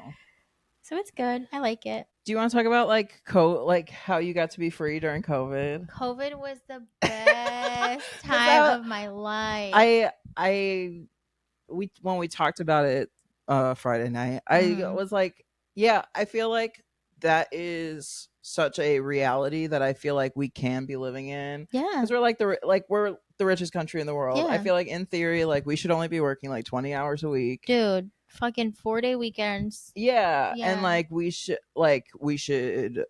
I don't know why that's not right. We need siestas. Right. We need European countries go on vacation like all summer. Yeah. Yeah. My grandparents literally they fucking leave for like months at a time. Yeah. And it's almost like a double-edged sword, because it's like COVID was so bad for everybody. Yeah. And I get that. And I had huge fears during COVID. Like, everybody was scared. Yeah. It was something that we never lived through, and it was almost like, I'm stunted because of it. Yes. Yeah, we talked about that too. And it was just like the first time in my life, literally, because I literally started working on my 16th birthday. Like, I got hired when I turned 16. Yeah. Subway, right? Yeah. I love that I remember that. Love Subway, dude. Subway was. I remember. I was Subway like, that's my girl. Subway was. That was such a fun first job too. Yeah. Crazy, but it was so fun. Mm-hmm. Yeah. So COVID was the first time I never had to work. Didn't have school of any sort. Didn't feel pressured. Wasn't pressured to go to school because nobody was in school. Yeah. What else? Everything was shut down. I lived in Hammond.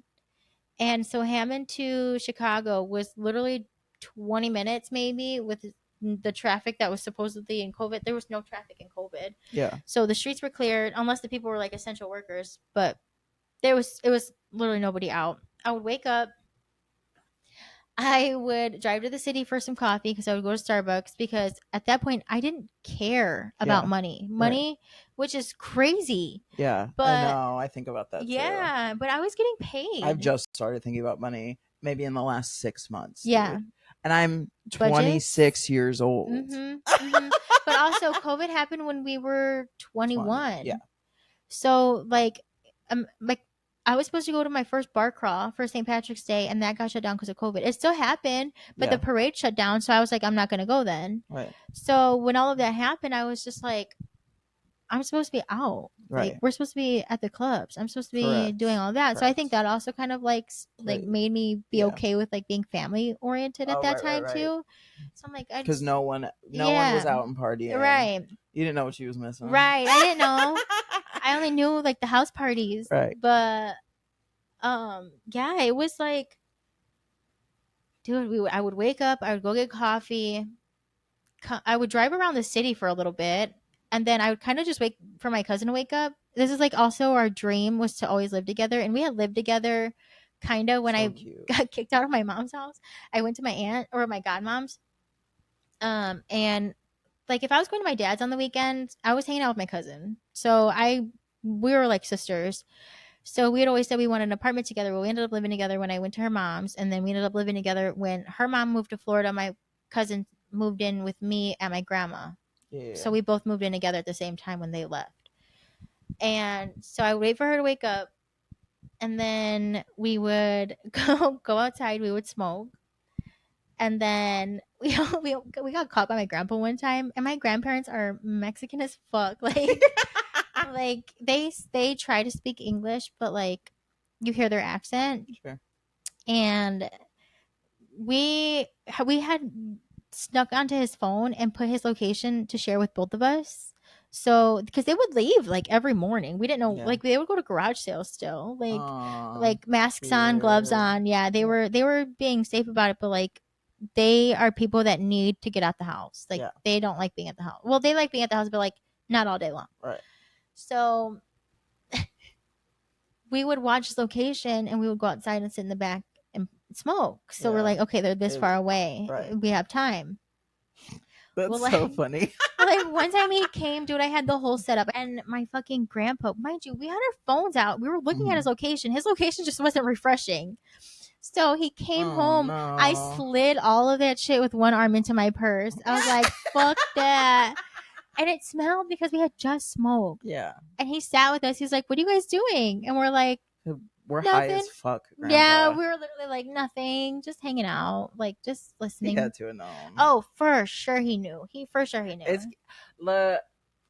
Can I make a generalization? Yeah. Okay.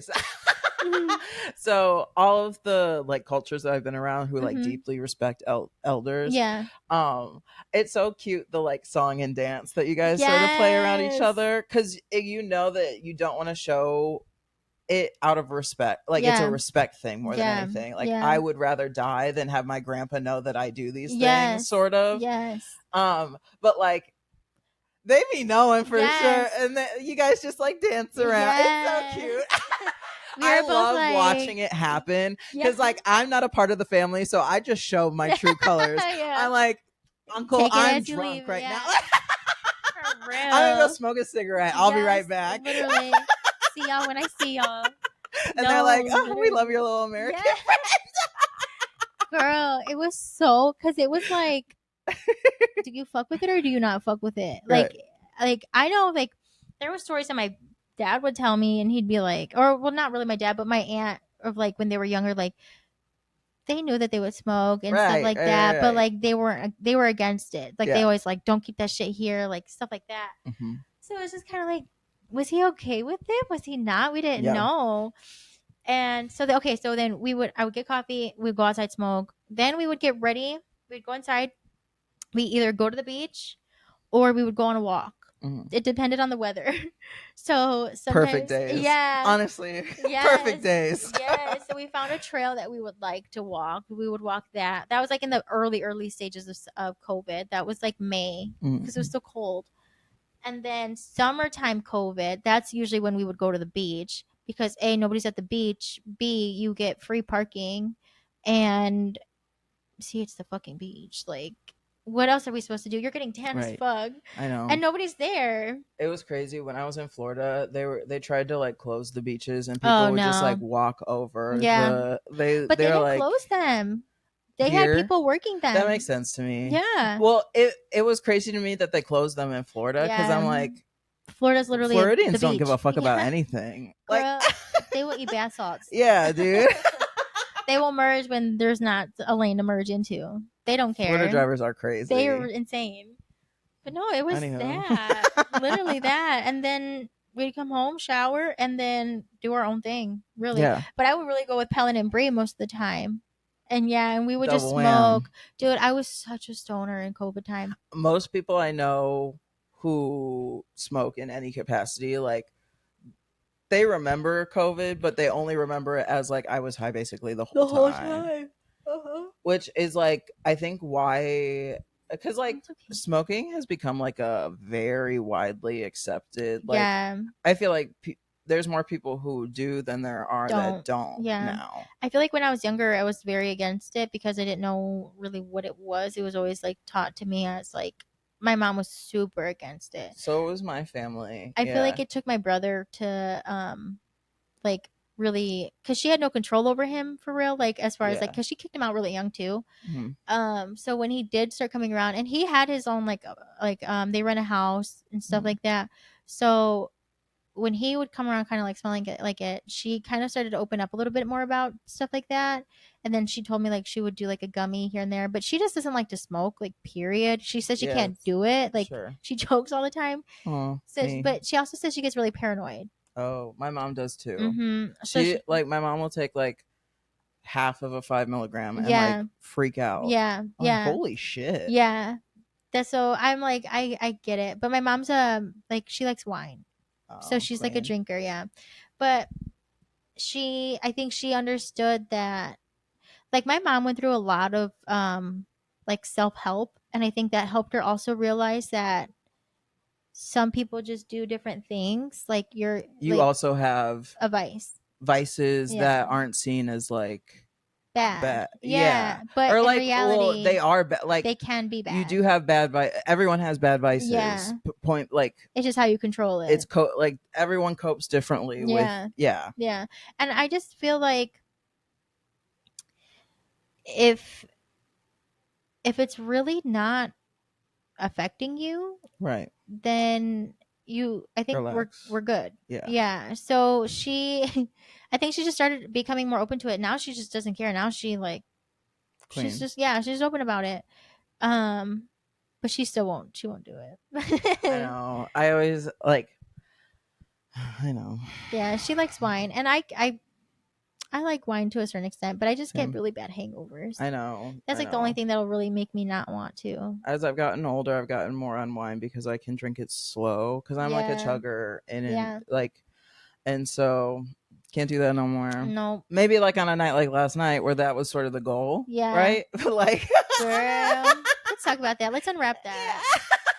That night, last night, it was so, it kind of, okay, I'm not gonna lie, this summer is giving me COVID vibes. Like, same. It's been fun. Yes, I feel like last night, thank God the like rain stopped the whole time we were out, because just like walking, just being with girls, and it being hot outside, and you're wearing some cute ass outfits. You got some good drinks. Music was actually pretty decent. White boy went hard. White boy was going pretty fucking crazy.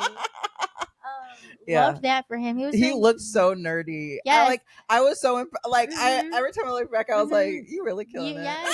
And he had some good songs and a good mix. And then like, it was cute because you could see him like kind of check the crowd after a little bit, and he'd be like, okay. We were probably help. We were temperatures for where him. our table was right next to the DJ booth. So and we're girls. We don't like, one thing about us, like, we're such girls that we are dancing. That's like, why I go out. Like, I'm not really there to do anything else for real. No, and then like when we dance with each other, and we're also very like protective. Like when there's people passing by, we almost like bridge. Oh, like, we like close make sure you're off. Being respectful, please. We're like close off everybody, and we're like, hold on. And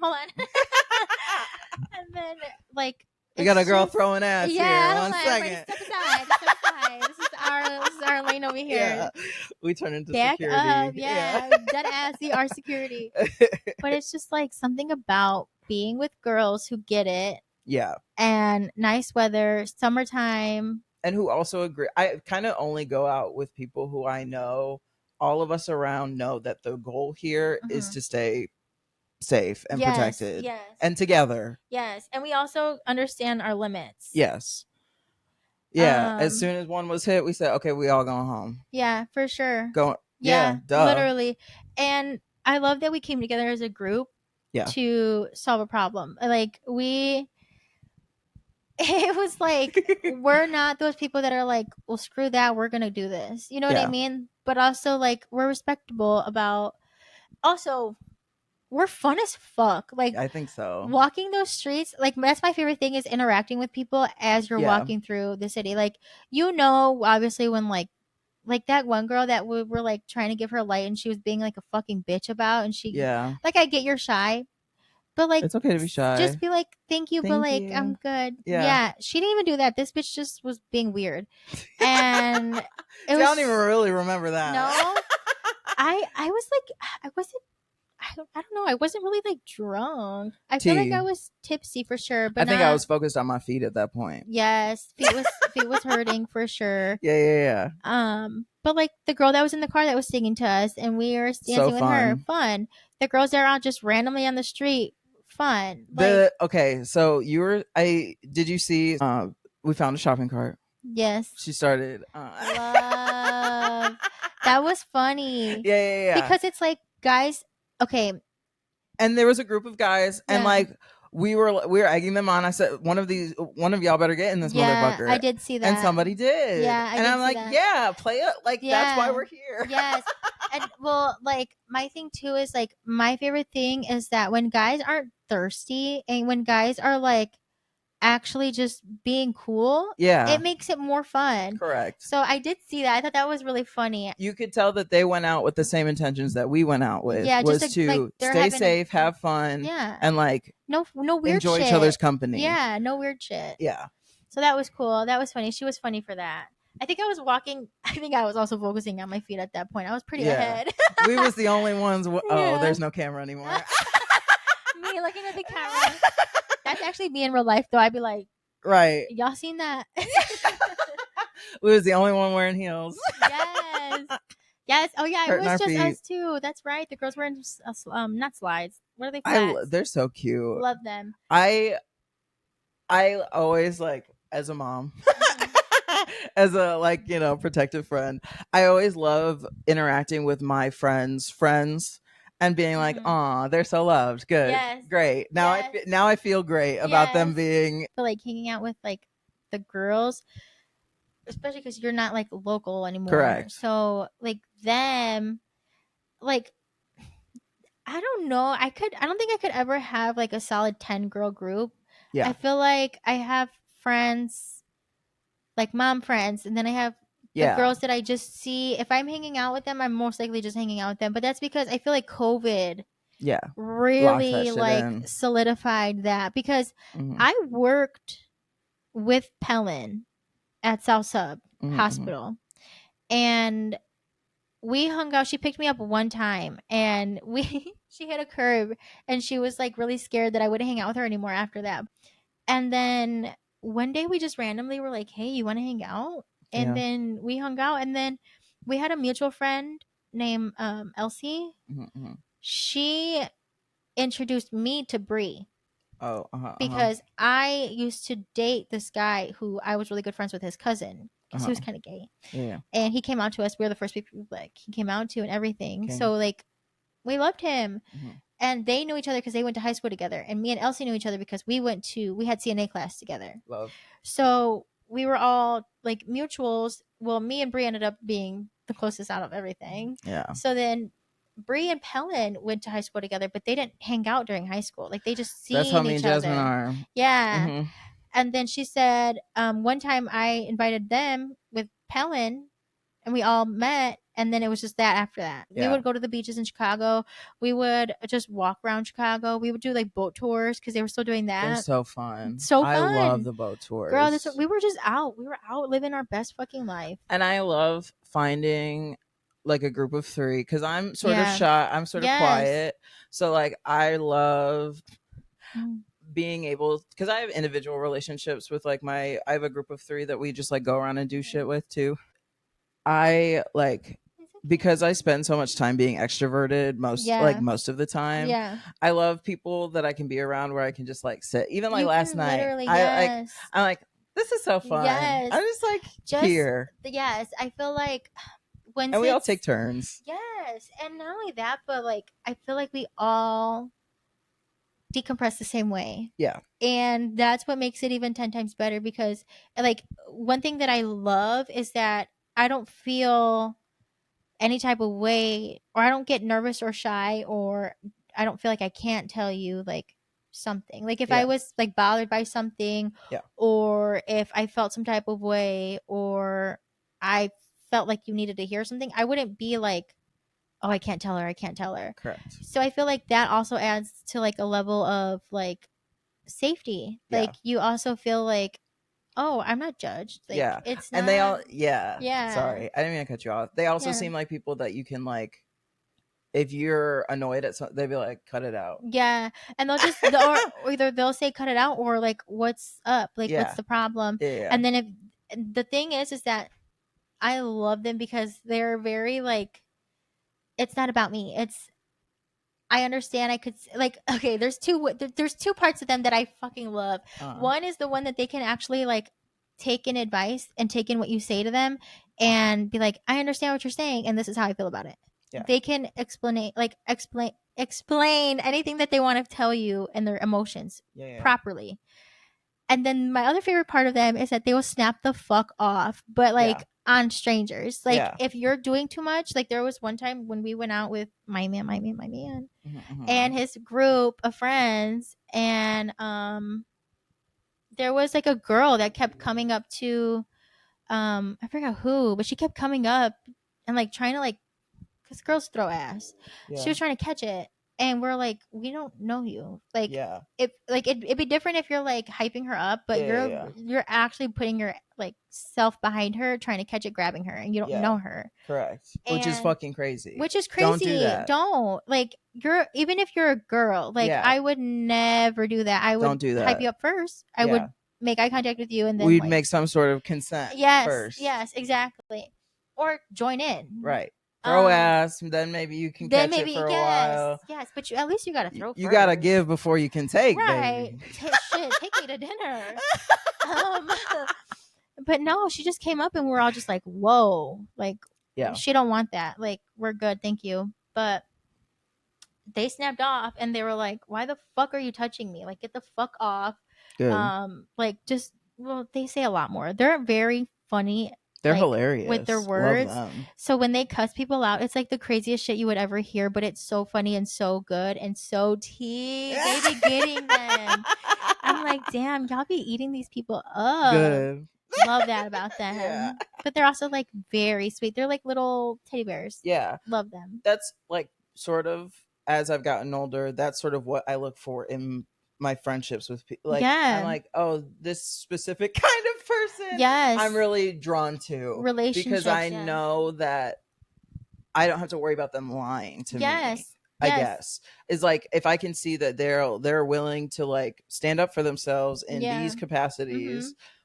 Let's because even when we've had like friend arguments, to everyone, you all bicker, that's normal, and we're all like, do I sound crazy or like whatever? But we all like have hashed it out. We're like, oh, she's just being dramatic. You know what I mean? Like, it's just one of those, like, girls just being fucking sisters. And so it's just kind of like that's what, like how you said, that's just what you want to look for like in a relationship. That's why I'm kind of like scared to like do friendship like shots, because it's like I have my girls, and not to say like no new friends, but I just get so like scared with people. That's why I feel like I'm like in a bubble. Like all my people are very much like that. Like Austin's like that. You're like that.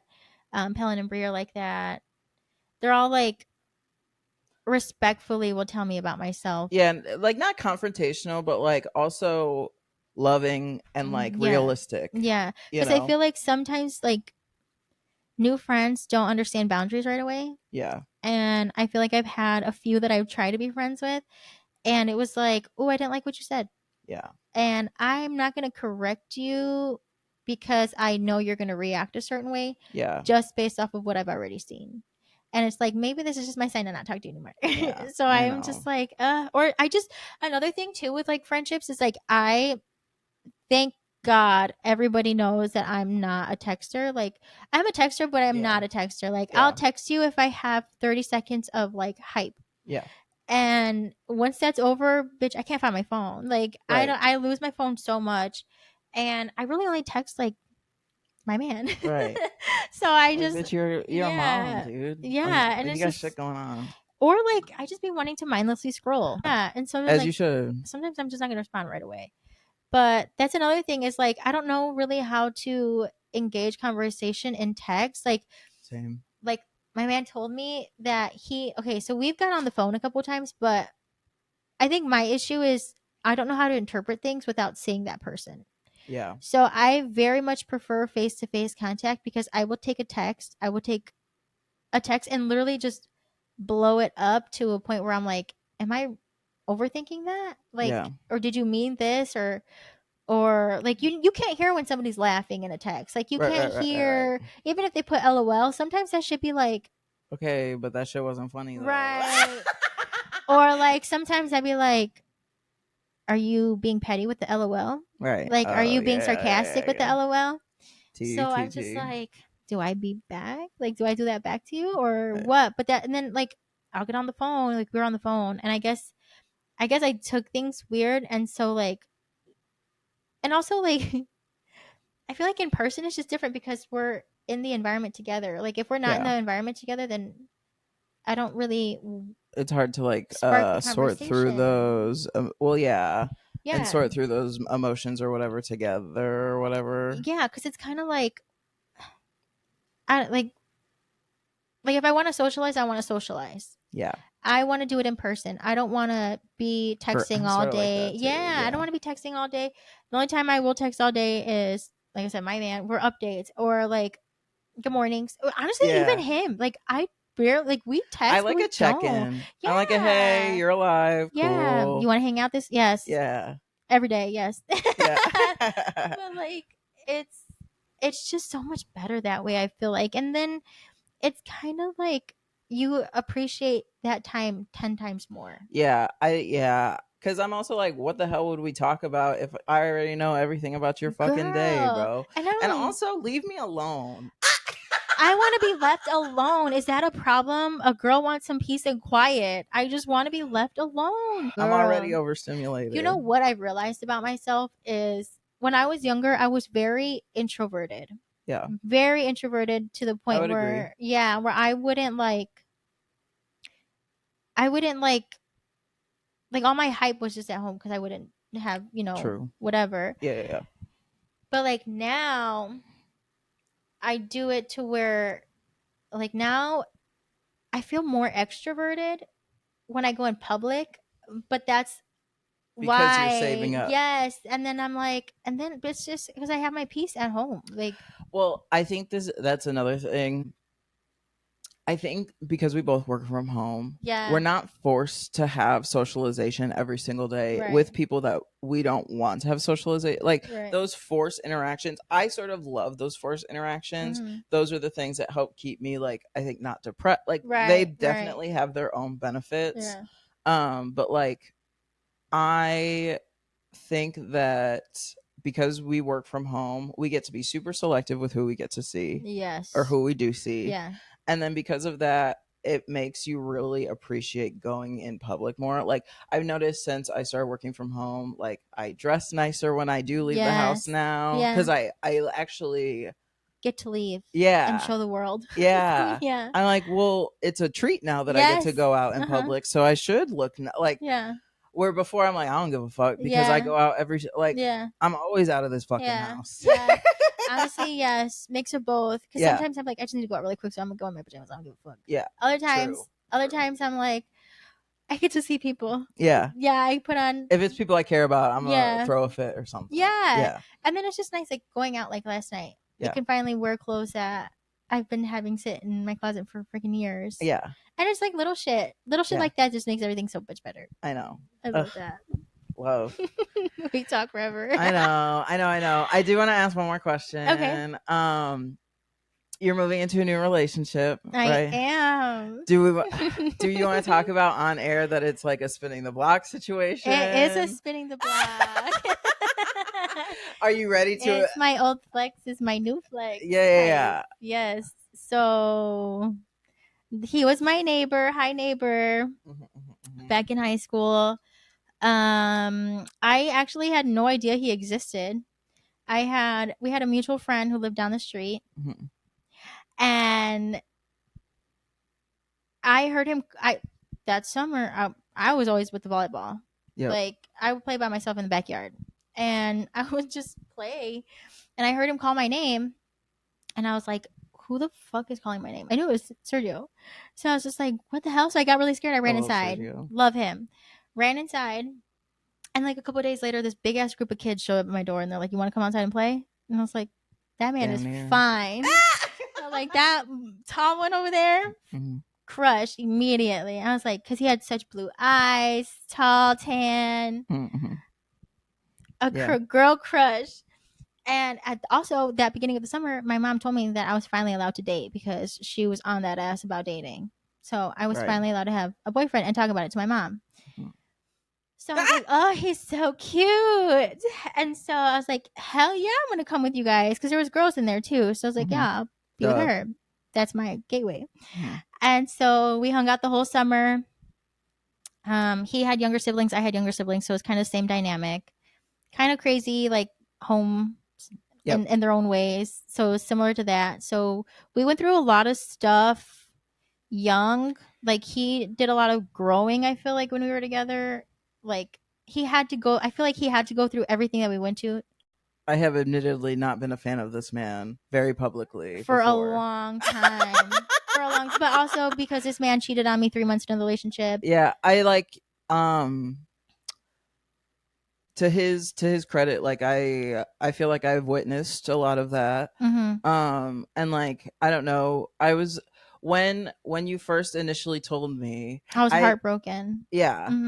Yeah, well, that you were spinning the block, I meant. Oh, yes. I think I was pretty also like, okay, well, he knows that he fucked up real bad, so I don't think that he would be stupid enough to like come back around if he wasn't for real. Yeah. You know what I mean? Exactly. And I feel like there was a lot of right person, wrong time. Sure. So like there, like, dude, he would I think it's so funny, and I love that he never gave up. But he would text me, like not text me, because well, sometimes I had to block his number at one point. But like sometimes through social media, social media is just keeping up and like checking on me. And it was even to the point where it was like he didn't even want like that type of talk. Like he was just like, I don't even care if you like say hi. Yeah, he's like, I just everything. Like I need you as a friend. And I'd be like, no, I'm not gonna be your friend. Obviously I still had feelings, and I for the longest time I never really like went like processed through that. Like it was more that you of, like, actually still, that was like my first love. Like that was everything to me at that time. Yes, I know how it be. Yes, that shit really, like, everyone very publicly knows how it's been for me. Yeah, that first love shit's crazy. Yes. And I always thought about him, like always in the back of my mind. I'd be like, but I would always tell myself like all the bad stuff that he did, so I'd be like not trying to go to that. How I like cope with that stuff is like I will make lists in my head of what he did. No, yes. Yeah.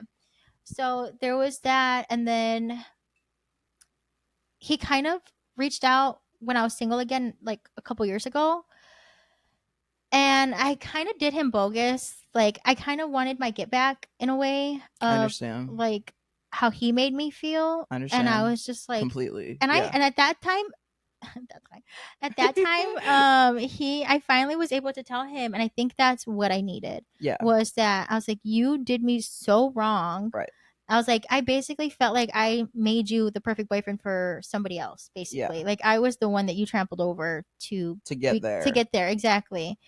And then I'm pretty sure he hated me after that, but he actually didn't. He kept going after. He kept trying and shooting a shot, and I was just like, whatever.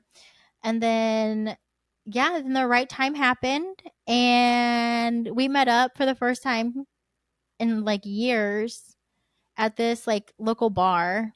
And dude, it was literally like home. Like it was just like I was so nervous, but easy. But it wasn't like I've known him basically my whole life. Yeah. I knew him at 14. Yeah. So, and I obviously, like, even though I say I didn't keep tabs on him, I kind of did keep tabs on him in a way. Of course. Like, because we had a lot of mutuals.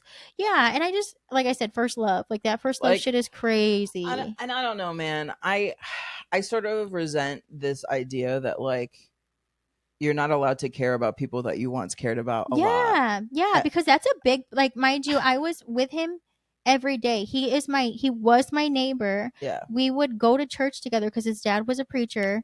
We would go to church. We would be at church from like 8 a.m. to like 7 p.m. at night. Yeah. Like, went through a lot of shit, went through a couple deaths, like, well, one, and like, well, actually two, because my grandma passed actually around that time too. And it was just like, now, oh my god, it's like soft life times 1,000. Like, it makes me, like, I've never felt so like appreciated and like, so I don't know how to explain it, but like confident in him, like, to know that he's not going to do what he did when he was younger. He's way more better, and he's such a good dad. Like, I feel like that also plays a big role into like how he treats me and even like my daughter. So when he's like, he literally texted me, he's like, did you guys want to come over and have Ellie swim like at my mom's house?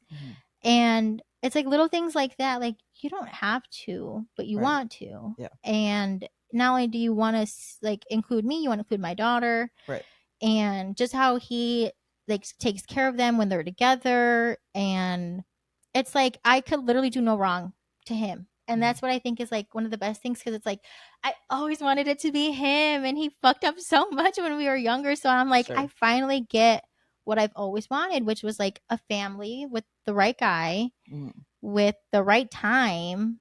And it's like, and he like respectfully will like get me out of my bad habits, like, like my toxic past. I feel like I was in survival mode in a relationship for such a long time that I was just like, I remember used to be on some real toxic shit. Yeah. Dude, yes. Shit. But like, even during COVID, when you would say some crazy shit, and I'd be like, toxic. Keep that noted. Yes. Dude, I was on some like, dude, I hated the world for a little bit, not gonna lie. Like, understandably, I've been driven to insecurity in such a way by men that has led me to acting that exact same way. And so while I'm, talking shit or whatever, I have been that times 1,000. So like, and you literally think yourself into thinking, am I crazy? Am I crazy for thinking this? Because there's so many times where I'm like, I know what I'm seeing. Correct. I know what I'm like. You can't just tell me that I'm crazy. And then it comes to the point where like, dude, am I fucking crazy? And then it's like, no, bitch, you were just fucking fighting for your life. Like, you didn't know what you were doing. You didn't understand how it was really affecting people or just anything like that. So I feel like to be called out respectfully and just being like, hey, that's manipulative for you to say. Like, and I don't, I think because what he does is that he's like, this is what you're doing and this is how you want me to react, but I'm not going to react that way. I'm going to let you have it. And then when you want to act right, we can talk. And I'm like, ooh. The dad came out. And I get that. And I appreciate that. And I respect that. So Tana be talking about that sometimes. I love Tana Mojo. Me talking about her like she's my friend. Welcome back to the Canceled Podcast. About how like you have to unlearn some shit. Like, period. And I really admire talking about that in such a real way, because like, it's hard. You're not right. You're not all right all the time. No, it could be most of the time, to be honest. 99.9%. But when you're wrong, that 1.1%, you can own up to it.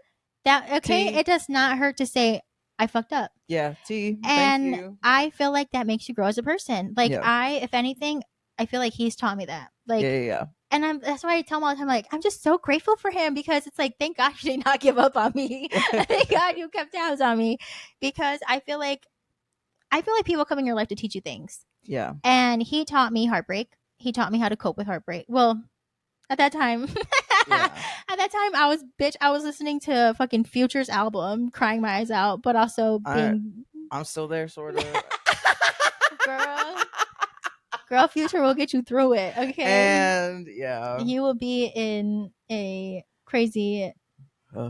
It is what it history. is. Yes, history lessons taught about his fucking music, bro. Girl, but I feel like, yeah, just people come in your life to teach you lessons, and that was a lesson that I needed to be taught because I always thought I was right. I always and that it was black and white. Yes, and it was black and white, and I've always been, because that's what I think. And it's so hard to get out of because I always said I'm not judgy. I was judgy. I still am. I still am, and I try to get myself to stop being that way.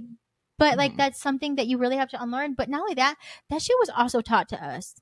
No, so I know. At the same time, it's I didn't even realize that that's bad. Well, part of me realizing that I was judgy helped me realize that oh, this has been a systemic issue. Yes, this is a whole thing. Everybody's problem. Yes.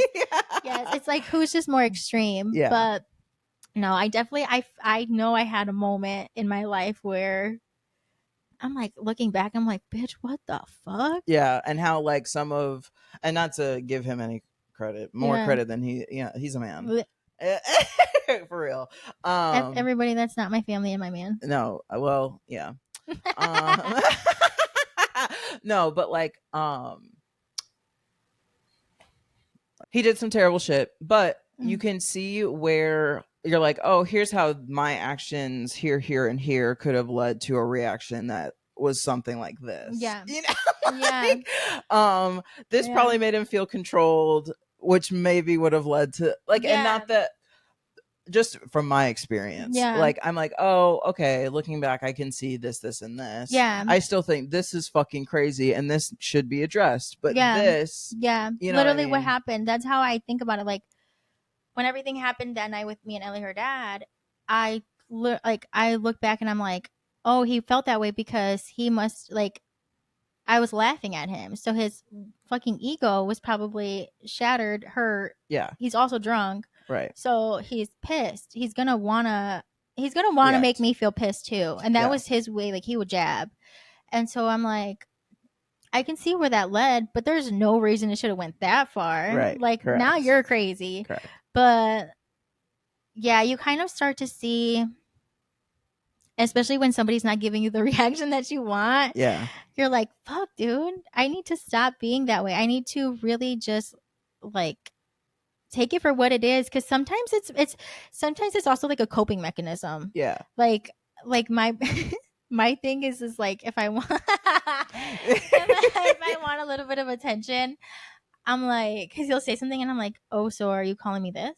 If it's totally opposite, he's where the fuck are you getting that from? And I'm just tell me. I'm I just want I don't know, I'll start shit just for fun, little shit like that, and I'm bitch, shut the fuck up. Yeah. Just be normal. Right. But it's I understand. It's fun, sort of. And be fun a little bit. I know. It sucks. It sucks being like this. It sucks, and I have to unlearn it, but also though. Keep them on their toes. Right.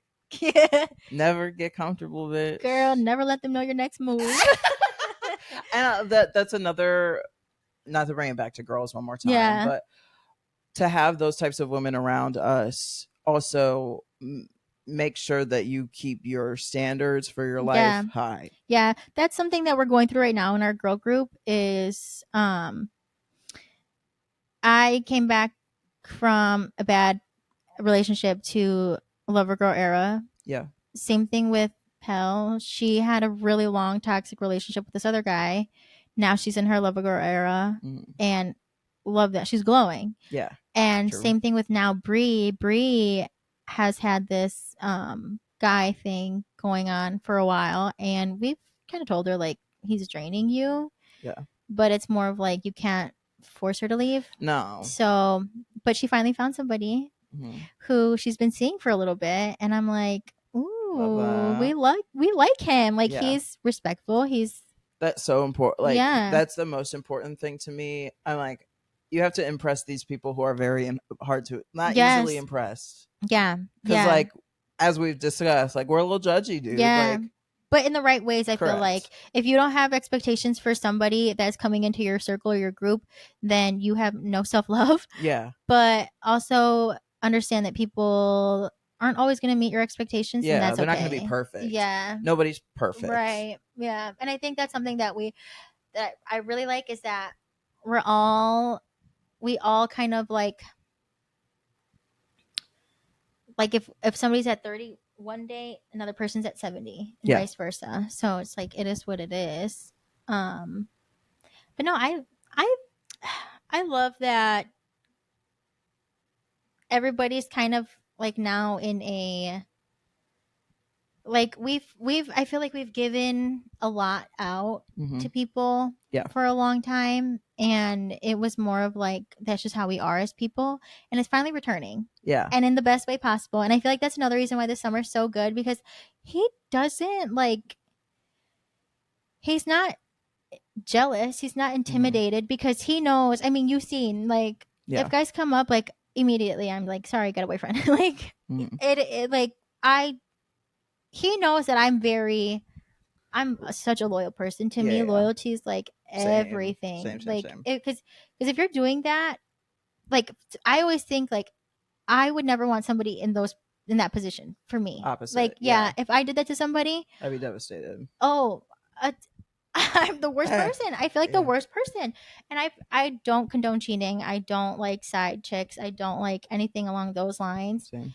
And I think that him knowing me for so long, and then obviously how I was when we were together, and then like my friends are very loyal, so like just everybody kind of like understanding that this is it, like you know what I mean, like these are the expectations. Like nobody has to worry about he doesn't have to worry about anything. Like he appreciates that he knows how to handle a bad bitch. Like basically, like he lets me pop my shit, and he understands that I'm going right back to him. Like he doesn't feel a type of way. He doesn't like get mad at me. Like last night, he was watching my location. We were in the drive-thru, and we were fuck, dude. This McDonald's took forever, but it was crazy. It was stupid long, but nonetheless, he texted me and was like, get a